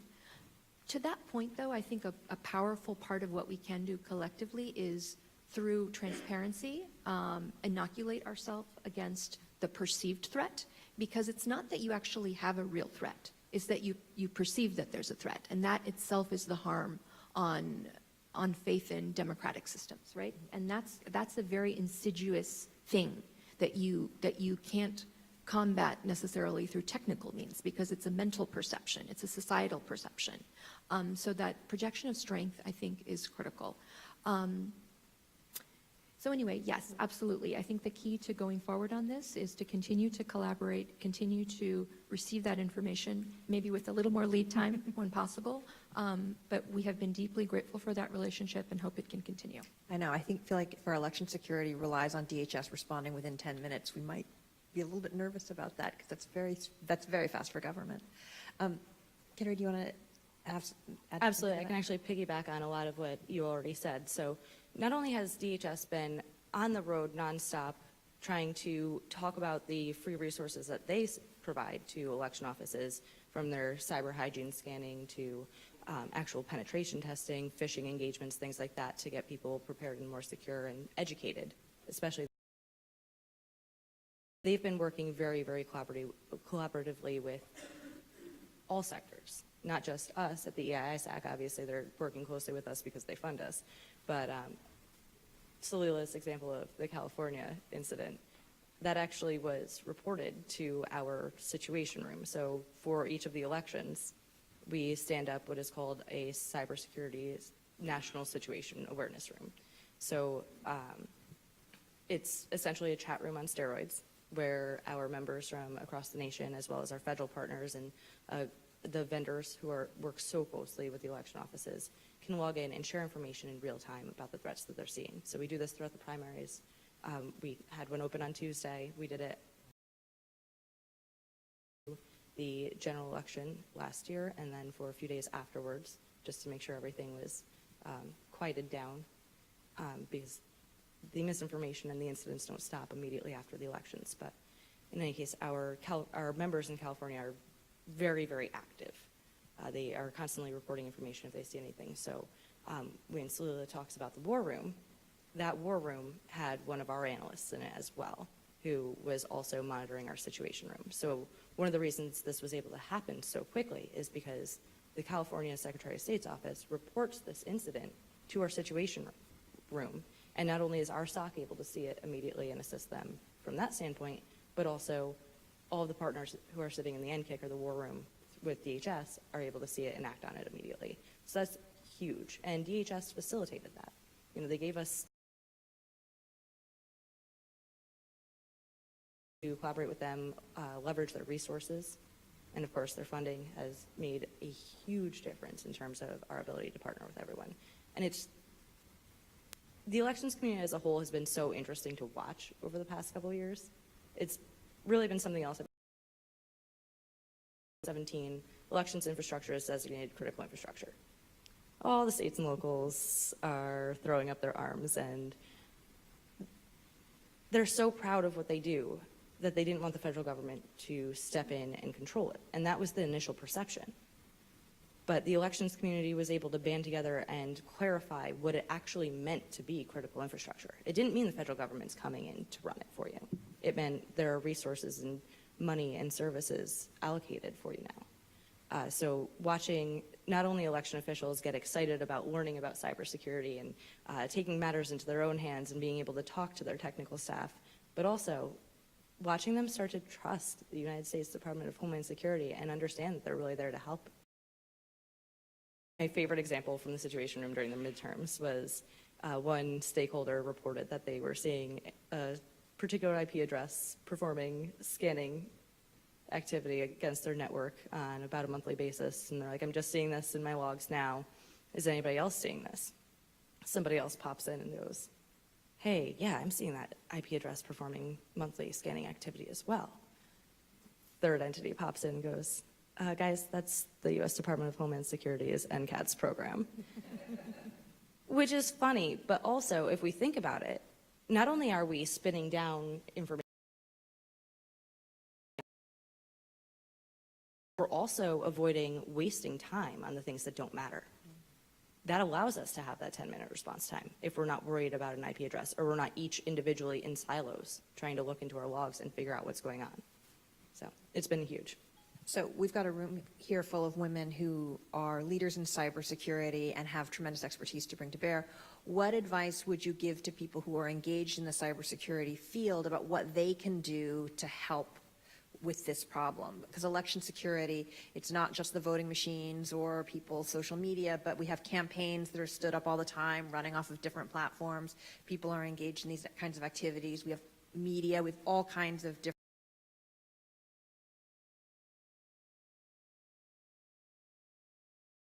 and people who are cybersecurity experts do to help protect our election systems. So it's always a challenge. You know, we're dealing with the perception management. Of course, as cybersecurity experts and people who are sitting in a forum like this and interested in these types of things, I don't have to tell you to consider the source. Obviously, consider the source, make sure you're not reposting things that are less than authentic, if you will, and don't perpetrate the message yourself. But from a professional standpoint, a number of organizations have taken strides to provide resources to election offices and even campaigns now. Microsoft just announced, I believe, on the 5th. No, that was Sunday. It was Wednesday. Microsoft just announced that they've got some not only voting technology that election offices can use throughout the United States, but they're also providing some security resources for campaigns at a lower cost. Between that and the DDoS and mitigation and web protection services that were offered to election offices throughout the country leading up to the midterm election, if your organization has something that they can offer, step up and offer it. It's something that's been tremendously different, where we see organizations like Microsoft. I actually was speaking in Rochester, New York on Tuesday, and I had an individual come up to me and say, "Did you get wind of this thing that Microsoft is announcing?" And I said, "Absolutely." And they go, "Open source?" I said, "Yeah. Like, Microsoft is doing something open source." Absolutely, because that's the type of attitude that the big companies are taking towards elections. If we can do something to help out, we're going to do something to help out. And it sounds counterintuitive from a business standpoint, but really it's not, because then you can say that you were the organization that had something to offer for free, and it's great for the optics of your company. So beyond that, campaigns are definitely a huge one. They're something that we've been approached with at the EISAC to see how we could support them. Obviously, it's something that we have to tread very lightly on, being federally funded. But there are certain things that can be done where these campaigns are being stood up all the time. I'm not just talking about on a national level, I'm talking about on a local level as well. They also need to be protected, because that perception management is enormous. Whether it's a presidential campaign or a city mayor's campaign, the perception management issue doesn't die down, or it's not any less important. If an election seems to be hacked, an election seems to be hacked. It doesn't matter which one it is or which campaign it was. So being able to provide resources to campaigns, if you can get involved at the local level even, if you see that a campaign's starting up, maybe offer some advice to them in terms of how to secure their organizations. One thing that we're doing is creating a campaign in a box, which is great, where we can offer these pre-secured systems and hardened images to campaigns, but how do we get the word out? How do we make sure campaigns know that they have access to these things? So just getting involved at the local level if it's something that you feel passionate about, and if your organization has anything that they can offer, go for it. I think for Facebook's part, we invest heavily in election security. Our politics and government team has a politics page, which you can Google and find out. But there are resources there. For example, like if you're a page administrator, there are very detailed guides on how you can promote security. We have an array of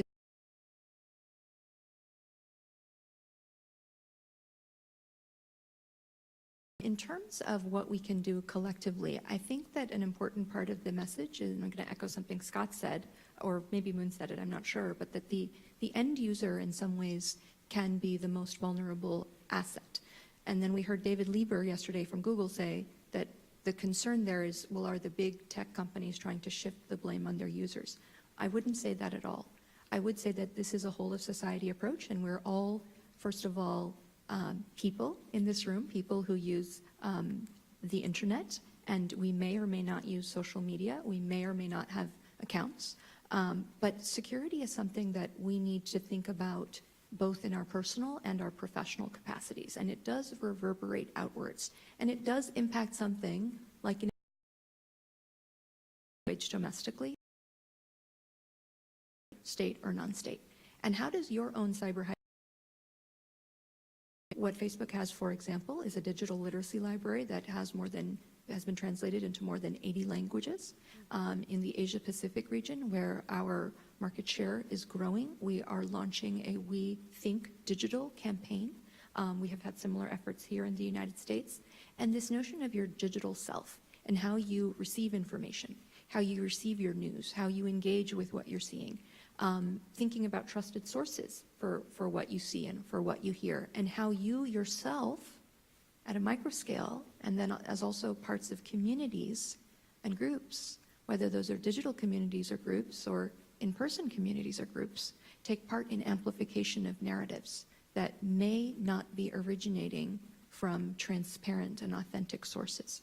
And so thinking about our own individual part in that, as well as these sort of at-scale efforts, is critical. And I think also within our own company identities, whether you're a CISO, whether you're somebody who promotes cybersecurity awareness as an evangelist of some sort, we also have the capability individually and as parts of organizations like EWF to promote an integrity mindset that is extremely mindful. So this notion of mindfulness is very prevalent right now in society, talking about taking care of ourselves. We also have to take care of our digital selves. And, you know, Facebook has been under intense scrutiny in terms of what role it, as a very large and powerful tech company, plays in that. And I think we are being very conscientious and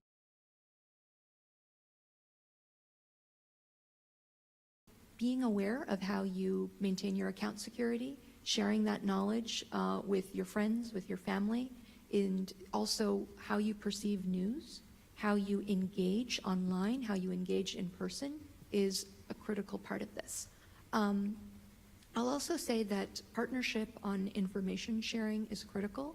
So I mentioned that you know, we have insights as to our platform, but there are off-platform IPs, web domains, groups, IDs, user IDs, names, or emails that might belong to potentially suspected malicious actors that need potential investigation. And so any capacity to share that information for investigation and for action, I think if we could encourage that more holistically, that would do tremendous good in ensuring the safety of the internet ecosystem. And I think we've seen a lot of good partnership from Twitter, from Microsoft, and increasingly from Google. So that's been a wonderful thing. And I think the more societal pressure and engagement and encouragement we have on that will be greatly helping in making sure we're successful in 2020 and beyond. Great. Thank you both very much. I think we may have a few minutes for questions from the audience, if there are any. Okay, great. Yeah, I think we have space for a few questions. We have a microphone here if anyone has any questions. You guys are so shocked.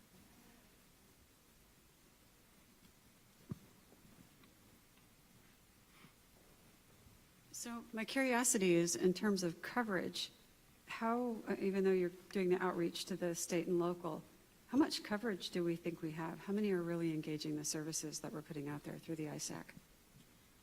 Great question. Not enough, but we do action offices throughout the United States. We would love to have all 8,800 as members. However, we need to keep in mind that, for example, Wisconsin and Michigan were run at the municipality level. So between the two, there are about 3,200 election offices. I'm seeing math happening in a couple of people's minds.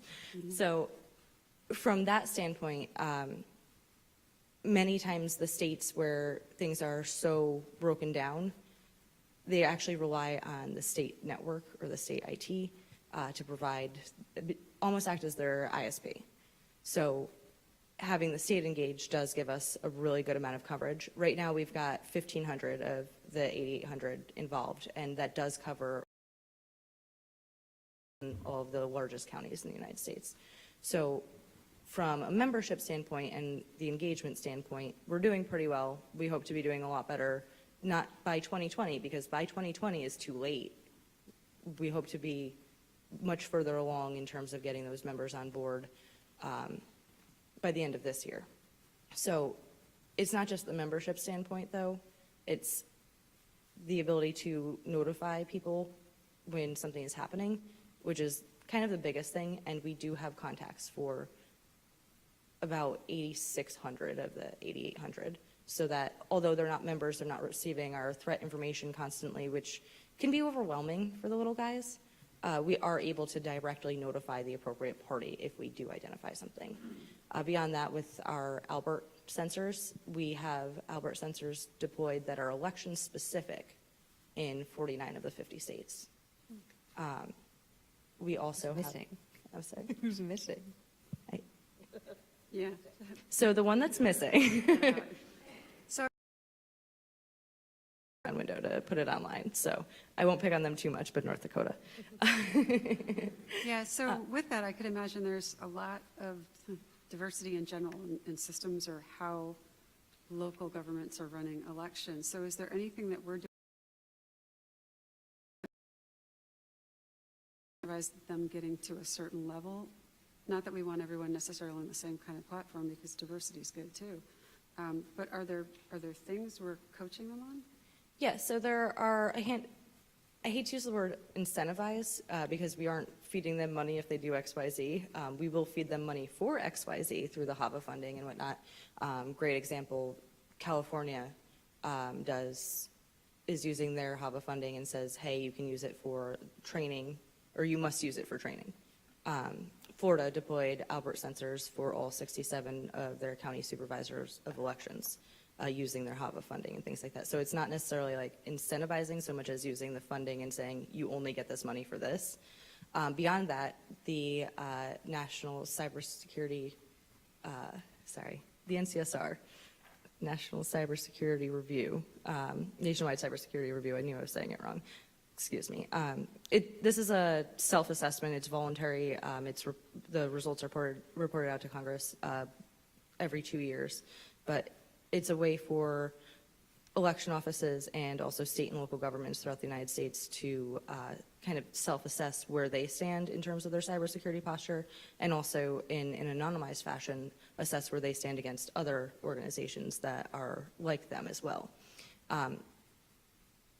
Not only is it important to know where they stand, but the incentive to take the NCSR isn't just for their own selves, it's also because there are a number of initiatives going on where you'd be ineligible for grant funding unless you complete this. So there are certain like little loopholes where it's not directly like, I'll pay you to do this, but there are different programs that you can only be eligible for if you use it in a certain way or complete prerequisites, if you will.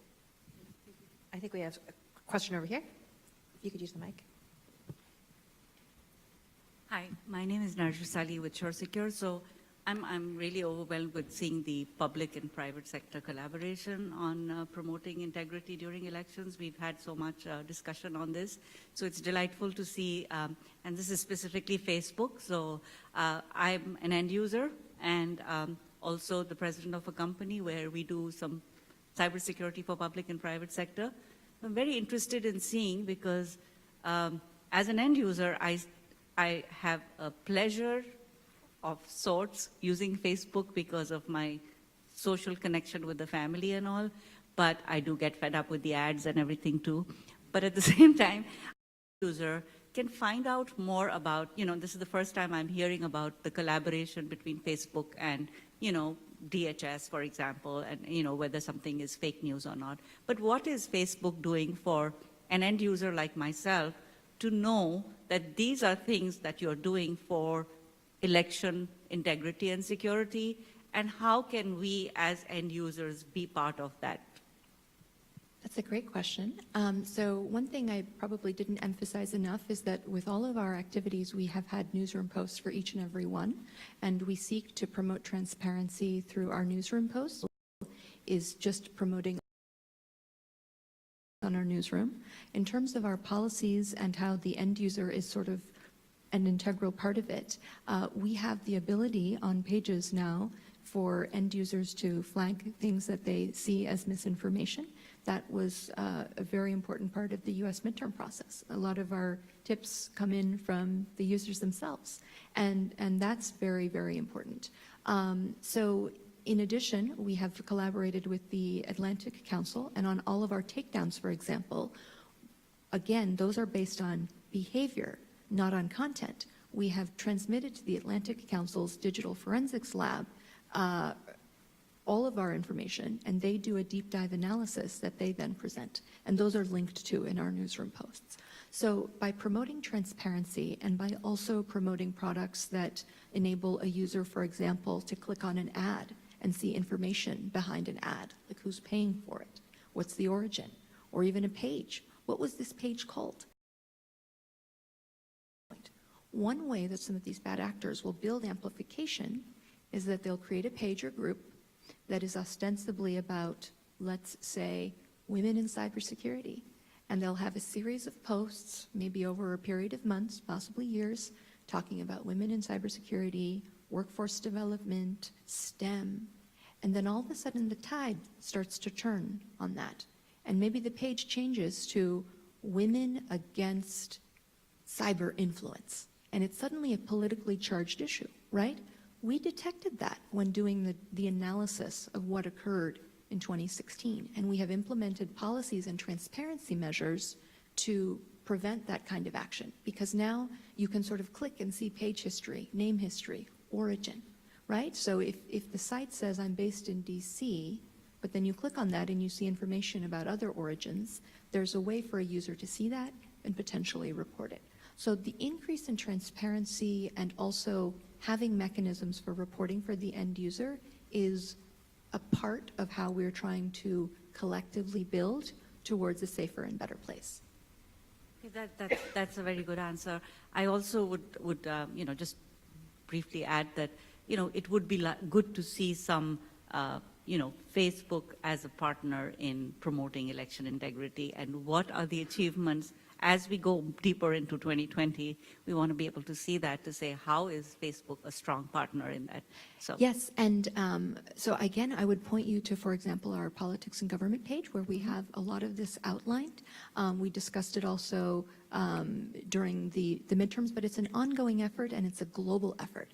So, for example, our politics and government team in the United States, they have representatives that canvass the United States every day of the year in each state, working closely with the state and local governments. We also have national campaigns. So the week before, for example, former Vice President Biden launched his presidential campaign, his General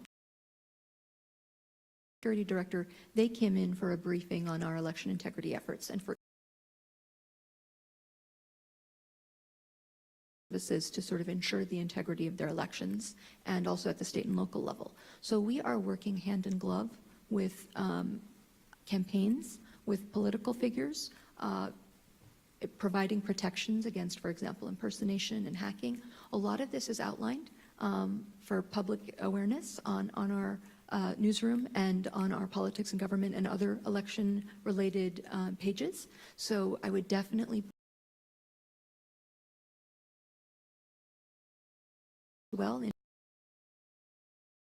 but yes, we are working exceptionally hard to get the word out, and I'll take your feedback back as well, sort of if there are channels where you think we should be communicating and outreach that we should be doing. I will definitely.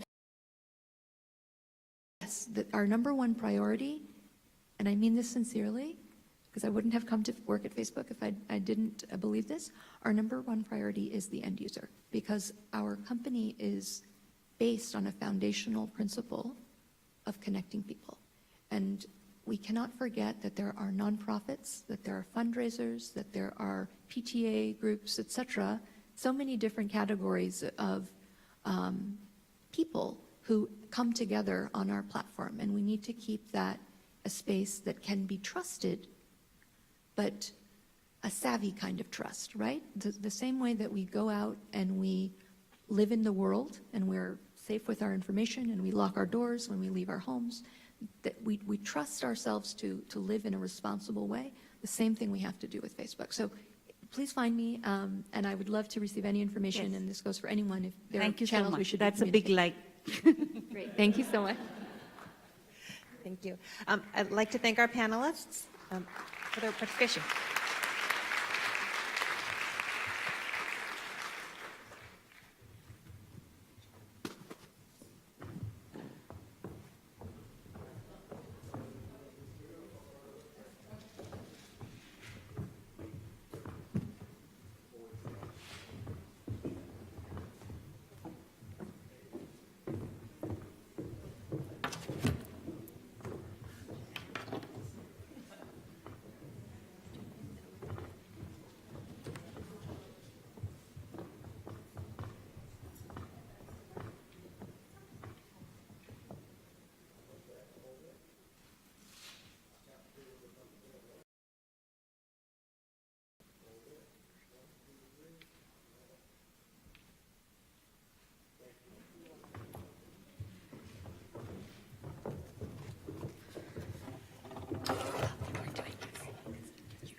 That was wonderful. Thank you so much, ladies.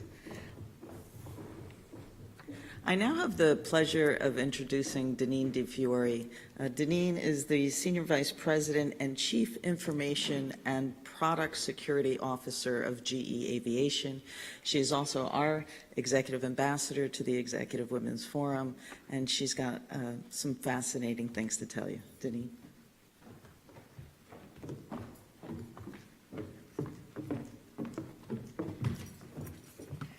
All right, thank you, Joyce. Before I start, I just want to say thank you to everybody. I think, these events are always really amazing content and information, but to me, who are doing amazing things in our field is really kind of the highlight. So thank you all.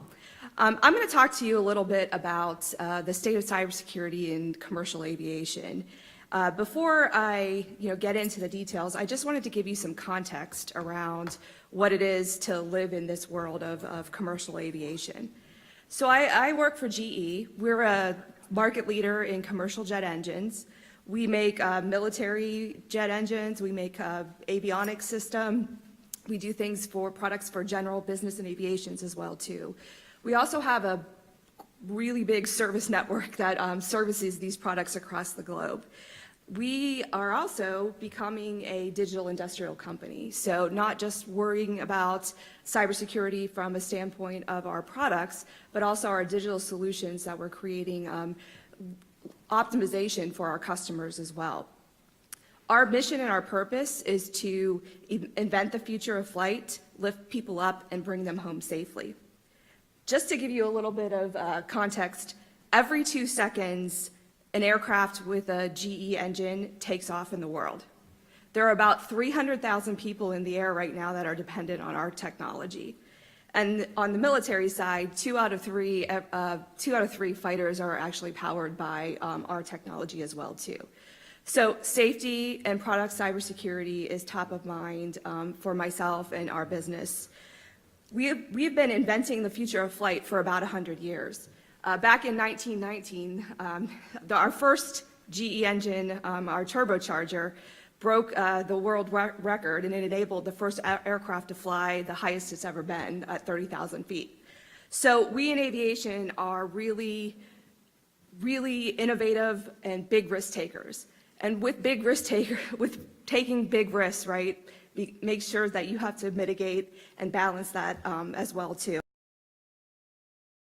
If you think about it, cybersecurity and aviation, those unintended risks are really big and they have big consequences. I continue to think about the innovation that is pushing our industry.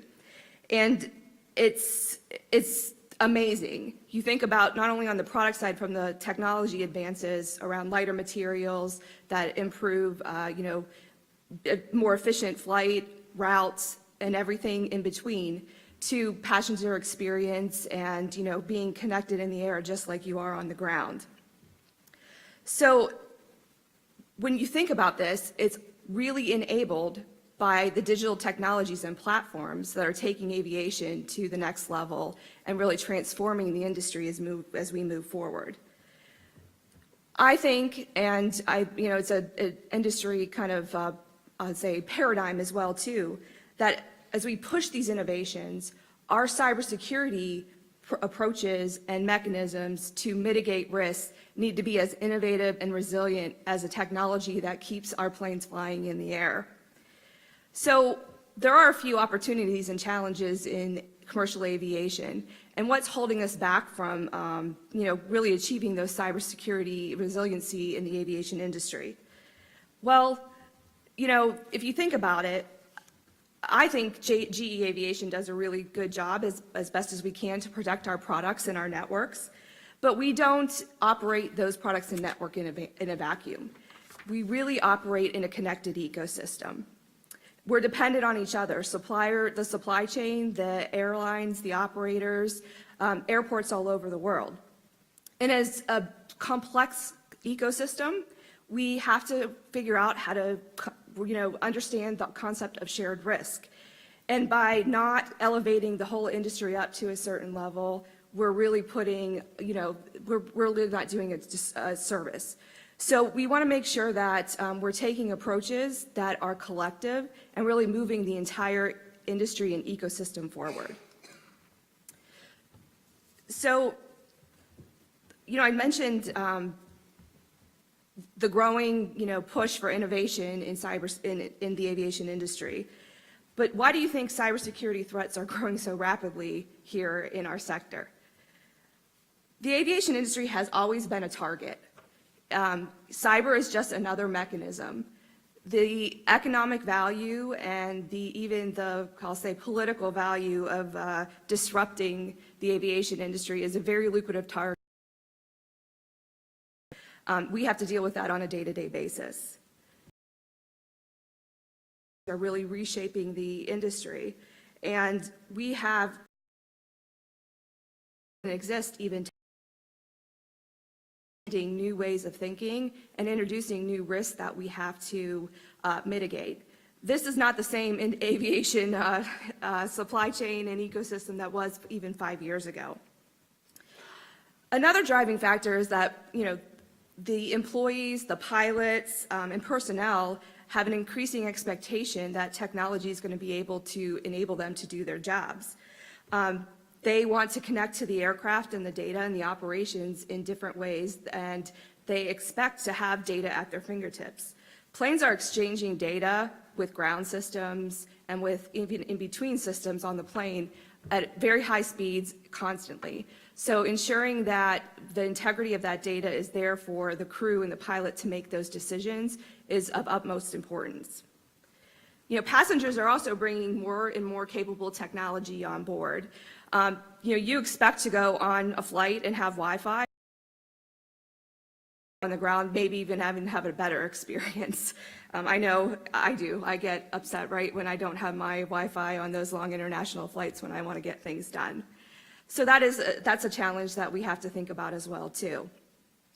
And then one of the most interesting key drivers that's increasing the risk in aviation is that our industry is kind of diametrically opposed in the way we want to adopt technology for innovation and the way our regulatory and certification bodies act today.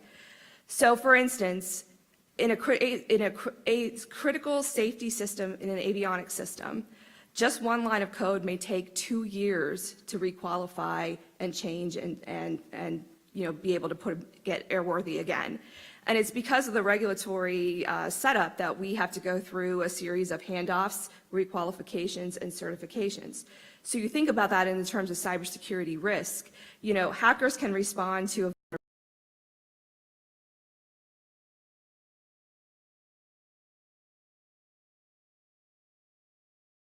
really has an asymmetric advantage.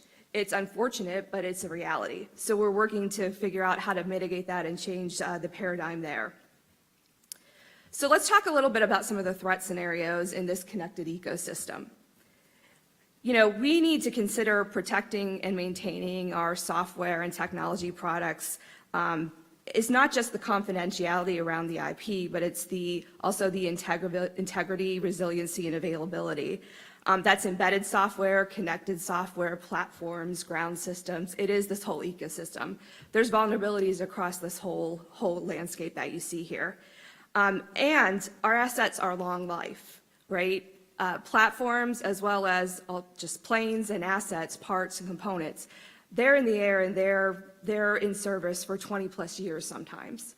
So if you think about the pace of technology change and what that means, it means you need to design a system that can withstand the changing and surrounding ecosystem that it lives in and provide long-term security and support through the lifetime of that product. So it's a challenge. You know how fast technology changes, and we have to figure out how to do that. You know, in this ecosystem, I said there's pretty vulnerabilities across every point. So let's talk a little bit about some of those. Over-the-air updates are a major concern, and data exchange is a major concern.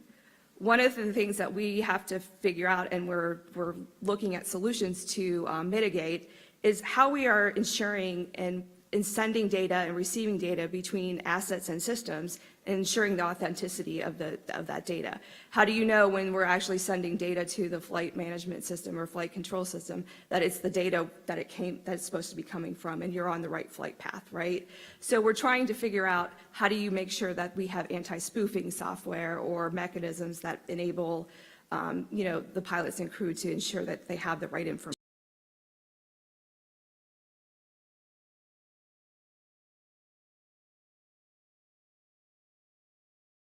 Is an originator of a part, component, piece of software, or even lines of code, that the integrity of the software you're receiving across the supply chain stays there. How do we protect the software, you know, even within the originator of the creator of the software in our own domain? And then when we give it to a customer, how do we ensure that those practices that the software or the product that the customer has, they're using it in the way that we intended it to? I'll just give you an example. You know, there are, of course, system updates and software updates to all embedded systems all the time.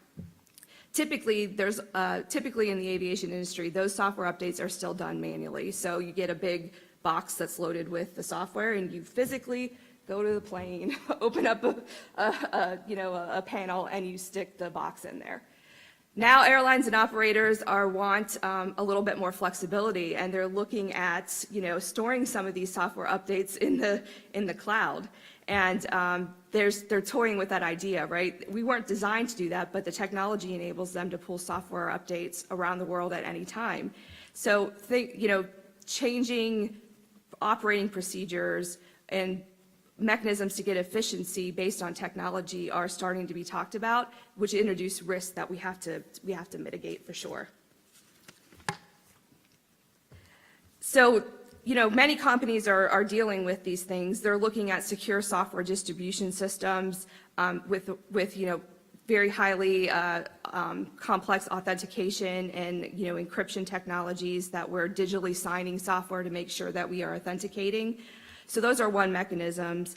One of the things that we really have to be cognizant of in the aviation industry is that we're all doing it together.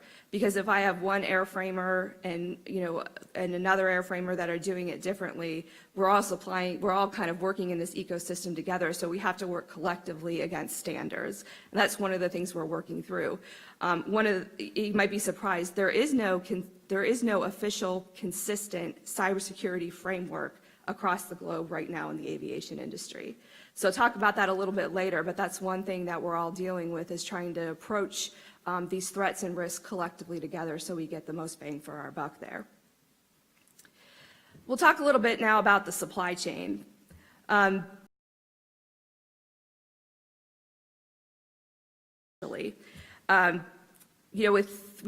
heard earlier about, you know, some of the chipsets and digital components. Those are all sourced from suppliers all over the world.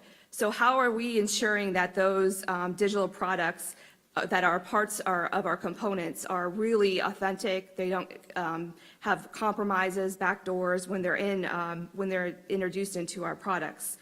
There's a lot of issues with, integrity of hardware and firmware that we are looking at and trying to address right now. Just like any other industry, the aviation industry has to deal with, the level set, the baseline of information security and cybersecurity practices, not only within the product, but actually within just kind of general practices. So if you have a small company that's operating in here, they don't have the capabilities that GE or a Boeing or an Airbus does, or an airline, a big airline, to be able to protect their information and their operations the way they do. So, in the way to it, a lot of the airlines and operators, OEMs, are addressing these risks in a similar way to other industries as well, too. Everyone has a third-party assessment program. Suppliers are going through, risk assessments and certifications, qualifications, everything from self-attestations to on-site audits, and that's a typical way to do things. We are also integrating risk to this ecosystem. If you think about ability and resiliency to bounce back from a cyber attack,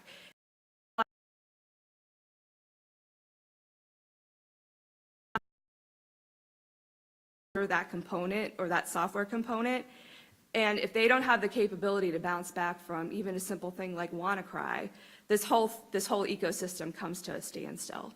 So that's one of the things that we're trying to figure out, is how do we de-risk the industry and get our operations, our business folks, our technology folks to understand the impacts of cybersecurity in the way we operate today.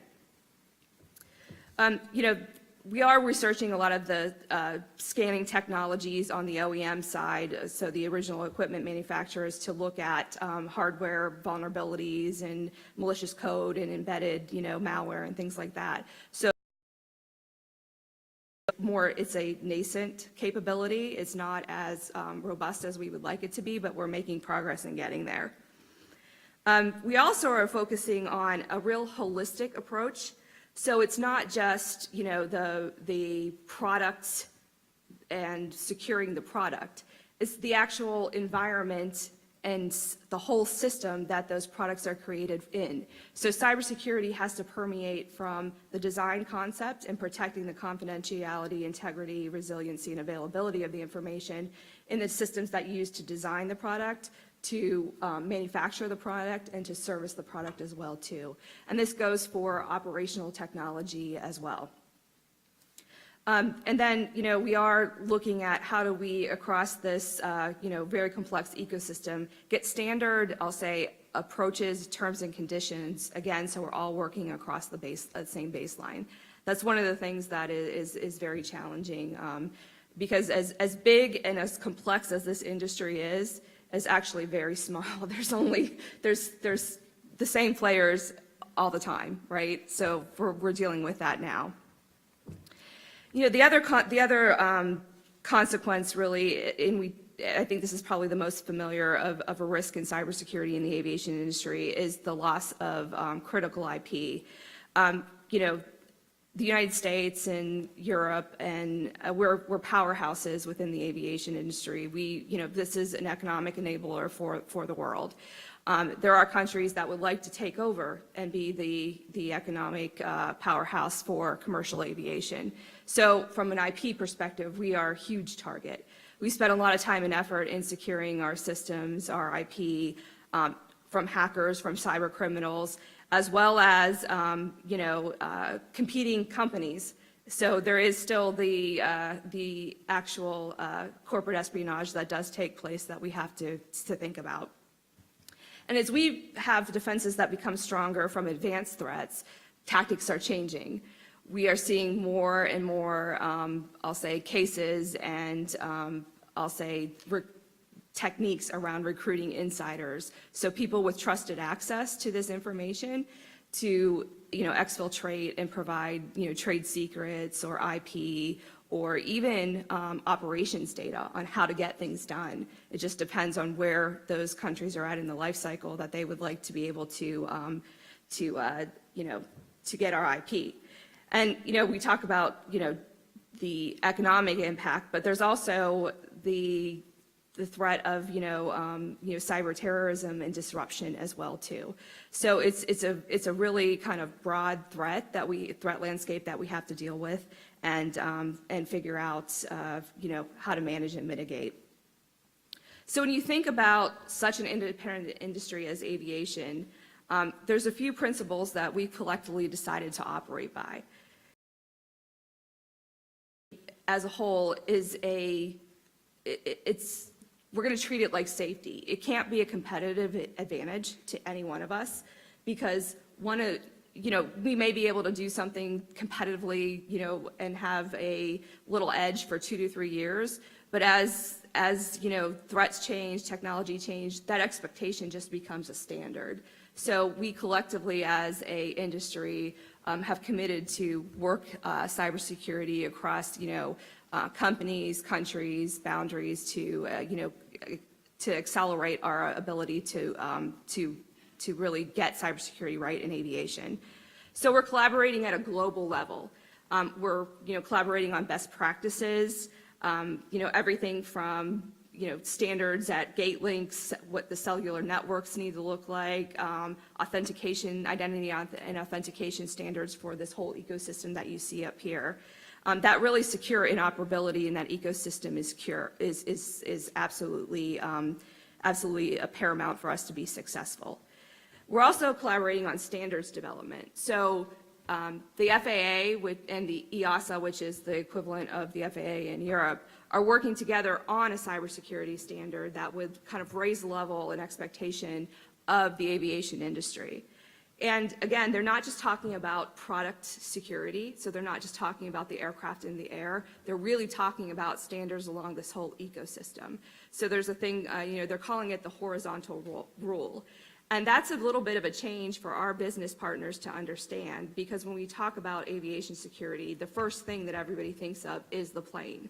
And while that's important and we have to treat cybersecurity as cyber assurance, we really have to think about the traceability across the entire ecosystem. So cybersecurity standards, again, in our design systems, in our lab and test cells, in our MRO network, which is huge, our maintenance, repair, and overhaul. So once through the life cycle of the product. So really working together and adopting a global standard for aviation is going to be key. We're still kind of working through the details. We don't feel like that those rules will probably be in-house or enacted in a couple of years. The other key thing we do in the aviation sector is threat sharing. So we had a lot of emphasis on threat sharing from the election security, but we also do that in aviation. Again, big impact, big companies, big players, but it's a very small world in the aviation industry. So we know that if a company A is experiencing an attack or an issue, typically that would be represented somewhere else within this ecosystem. So we've built a similar model in the Aviation ISAC. We started that about 5 years ago. And what's really kind of interesting about the Aviation ISAC, it was initially created from a global member, right off the bat with global members. So, and representatives throughout this whole ecosystem. So airframers, original equipment manufacturers like myself, like GE Aviation, all the major US carriers, as well as international carriers, service providers, and equipment and component providers as well too.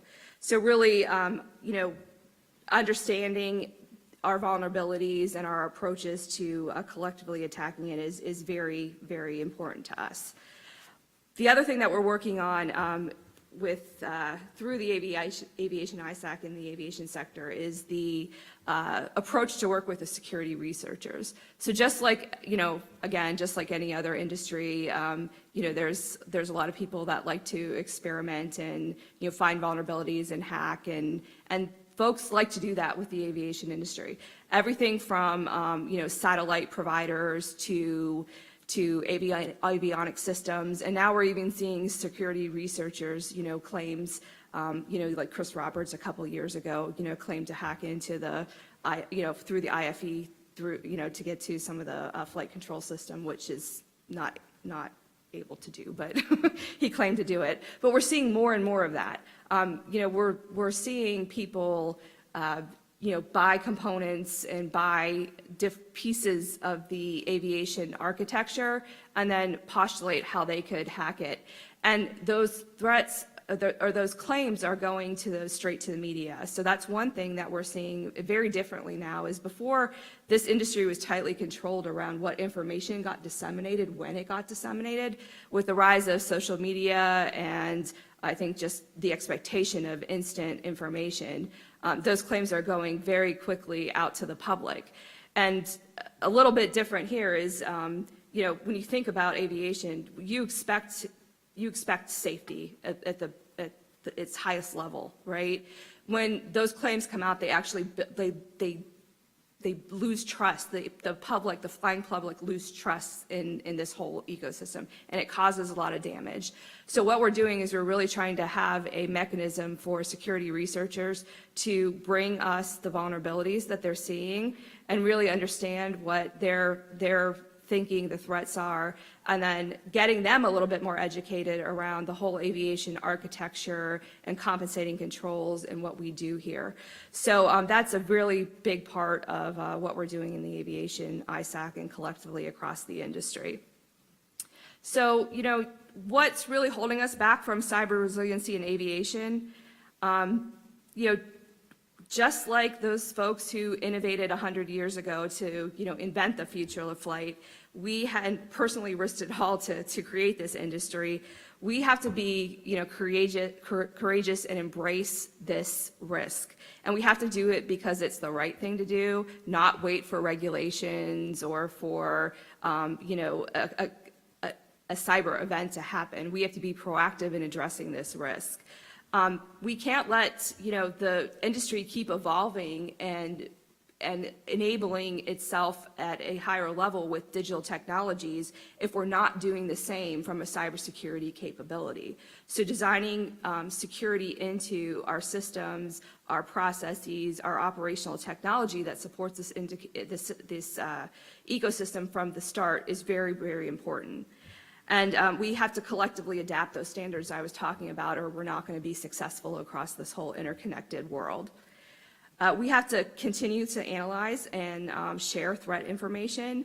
There's a responsibility, I think, for everyone in the industry to do that, and keep sharing those information. Keep sharing that information, or else we're not going to be successful. We won't get ahead. And it's really paramount that we all have the level of integrity and understand the risks around the aviation industry and build resilient products. We have to be able to be cyber resilient. If you think about the operations and impact of a disruption or a stoppage in this world, it's going to be very impactful. So all these things I talked about, there's a ton of activity. I think everyone in this industry is committed to make cybersecurity top of mind.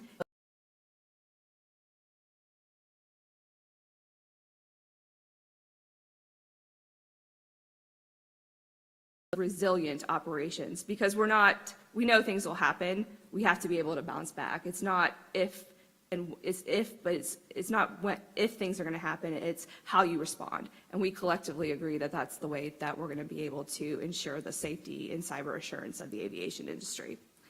So with that, I know I ended a little bit early, but I think that's okay. And we've got a little bit of time for questions.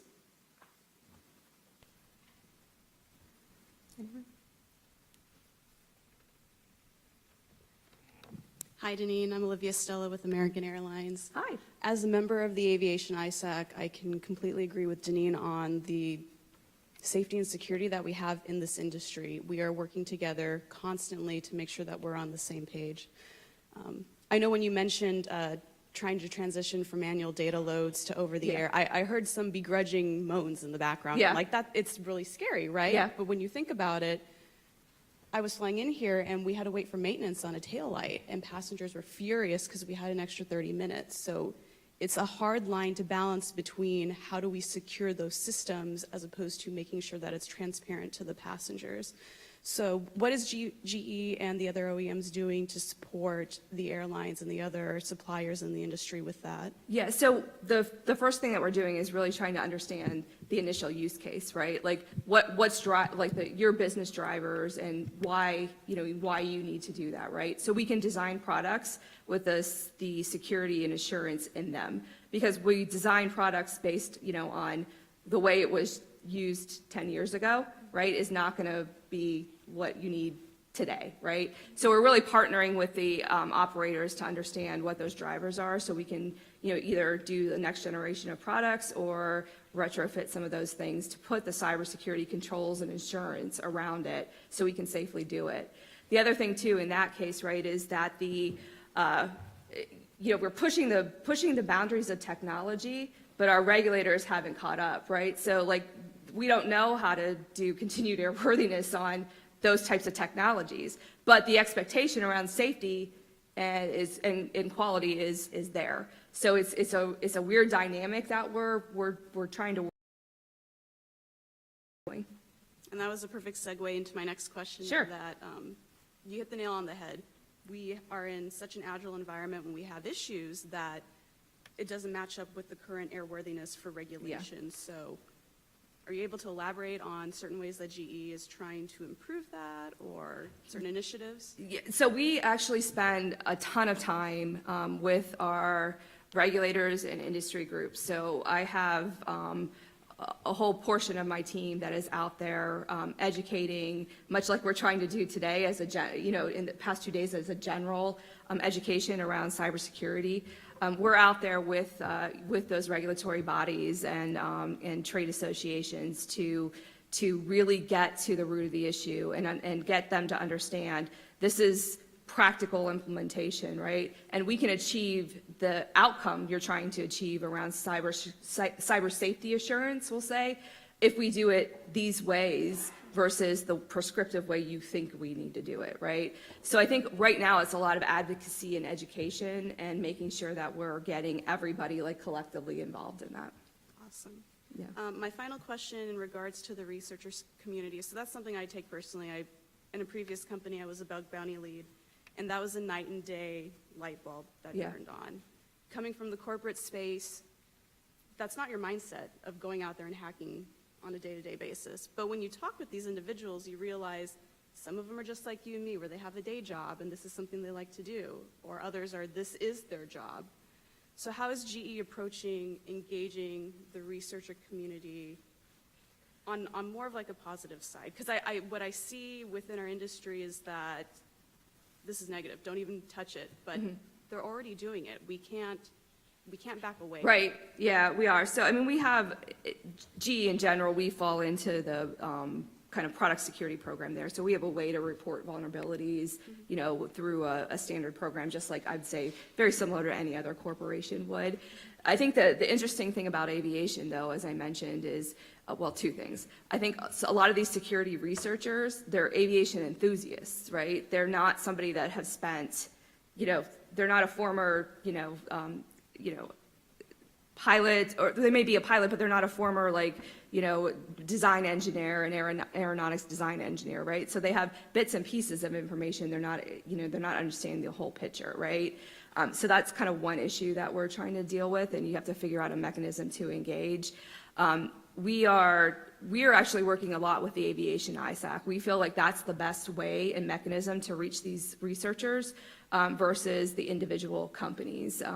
If somebody has a vulnerability with a known vulnerability or a potential vulnerability with one of the products, a claim that they make, we will actually work with them and go through our process. But I think, as the aviation industry, we should be using the Aviation ISAC to kind of have a standard approach with them and an education around, how we need to kind of mitigate them. Because again, we don't want to incite the flying public, right? We want to make sure there's the right information out there. And then most people that are doing this and, doing security research in the aviation industry are really, they do it because they want to make sure it's safe, right? They feel like, maybe we're not addressing it. So more outreach and communication around the way we are addressing cybersecurity and safety within our products and, within the whole ecosystem is something that we're looking at as well. Great, thank you so much. Thank you.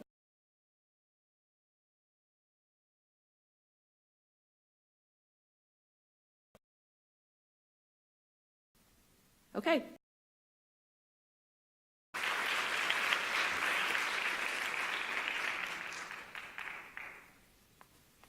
Do a picture. Okay.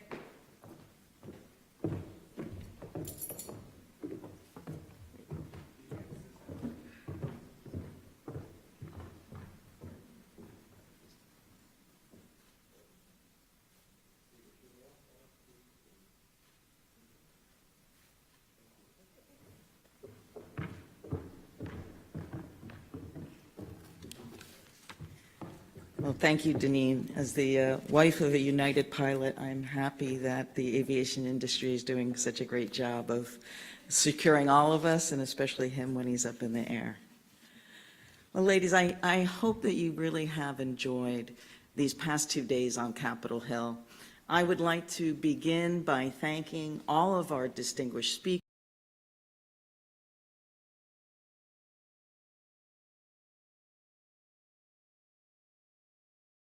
Lynn, Mary, Melissa, Kimberly, Linda, and Sally, our Capitol Hill liaison. You know, on behalf of all of the women here, I just want to let you know how much we appreciate all of the hard work that you put into making this event such a wonderful experience for all of us.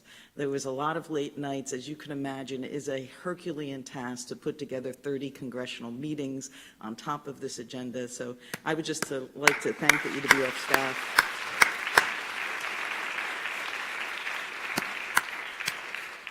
So although, you know, we have come to the end of our program, but this is really just the beginning of us furthering our discussions, offering our expertise, and sharing our knowledge on Capitol Hill. In yesterday's opening remarks, I told you we are here to make a difference. And I believe that we have done just that. Together, we have laid the foundation that each one of you and the EWF collectively can build upon. And now it's up to all of us to continue that good work. Our United States government is experiencing unprecedented chaos. I believe right now, more than ever before, we have a unique opportunity to play a really critical role in offering factual, reliable, expert advice and testimony to our congressional representatives. Our diversity of thought and our experiences are crucial to the development of laws and policies that will guide us into the future and that will lead us to a better tomorrow. Now is where the real work begins.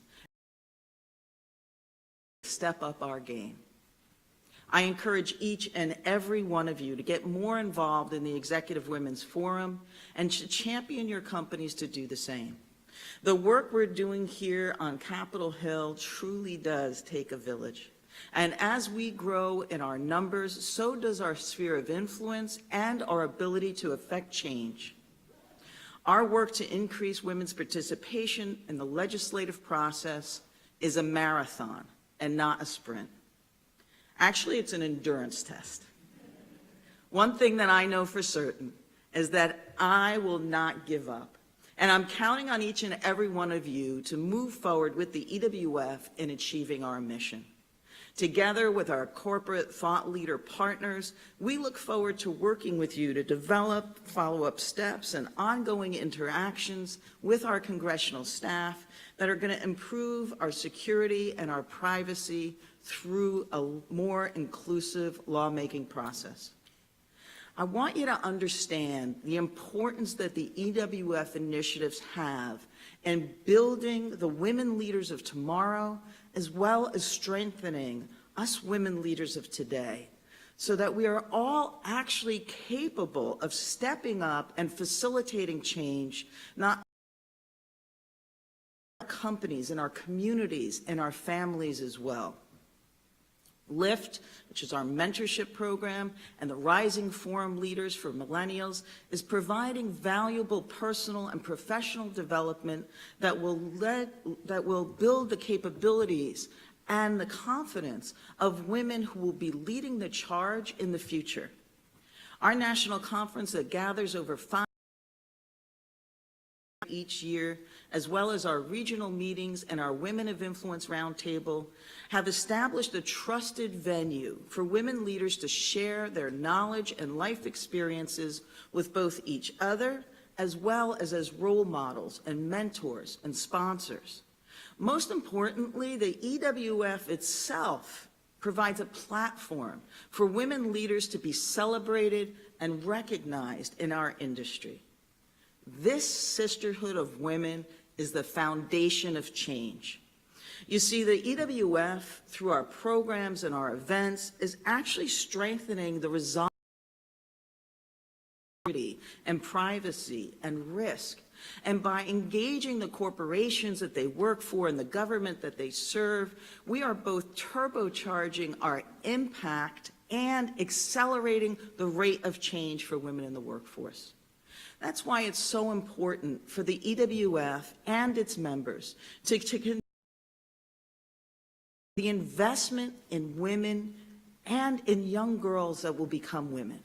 We need to build their confidence and their skills and their networks so that we can increase their access and their opportunities to gain positions of significance that will ultimately give them the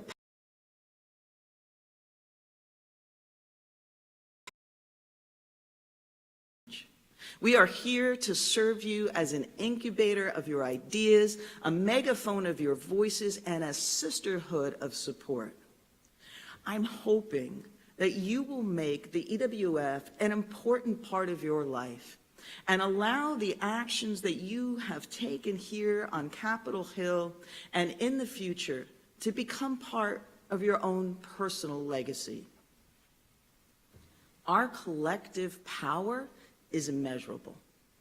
There is strength in numbers, and there is a beauty that comes from giving back and paying it forward in an industry that we all love.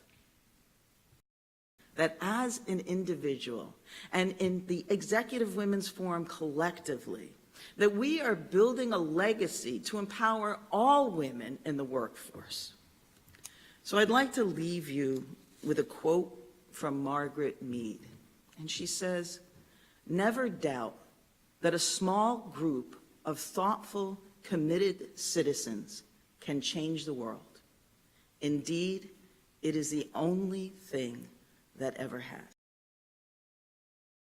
For being a part of the EWF and for making a difference in women in our workforce and in cybersecurity legislation. Thank you.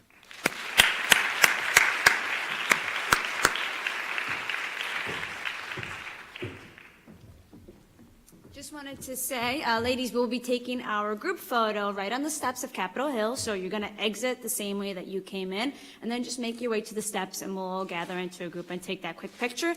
And thank you all so much for coming. If you have any questions or concerns, please find the EWF staff. We welcome anything. Thank you.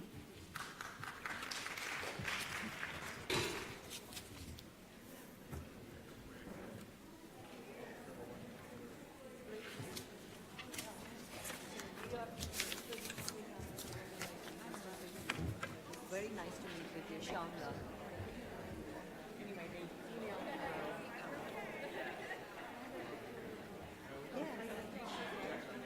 Yes. Are you in Facebook? I am Facebook.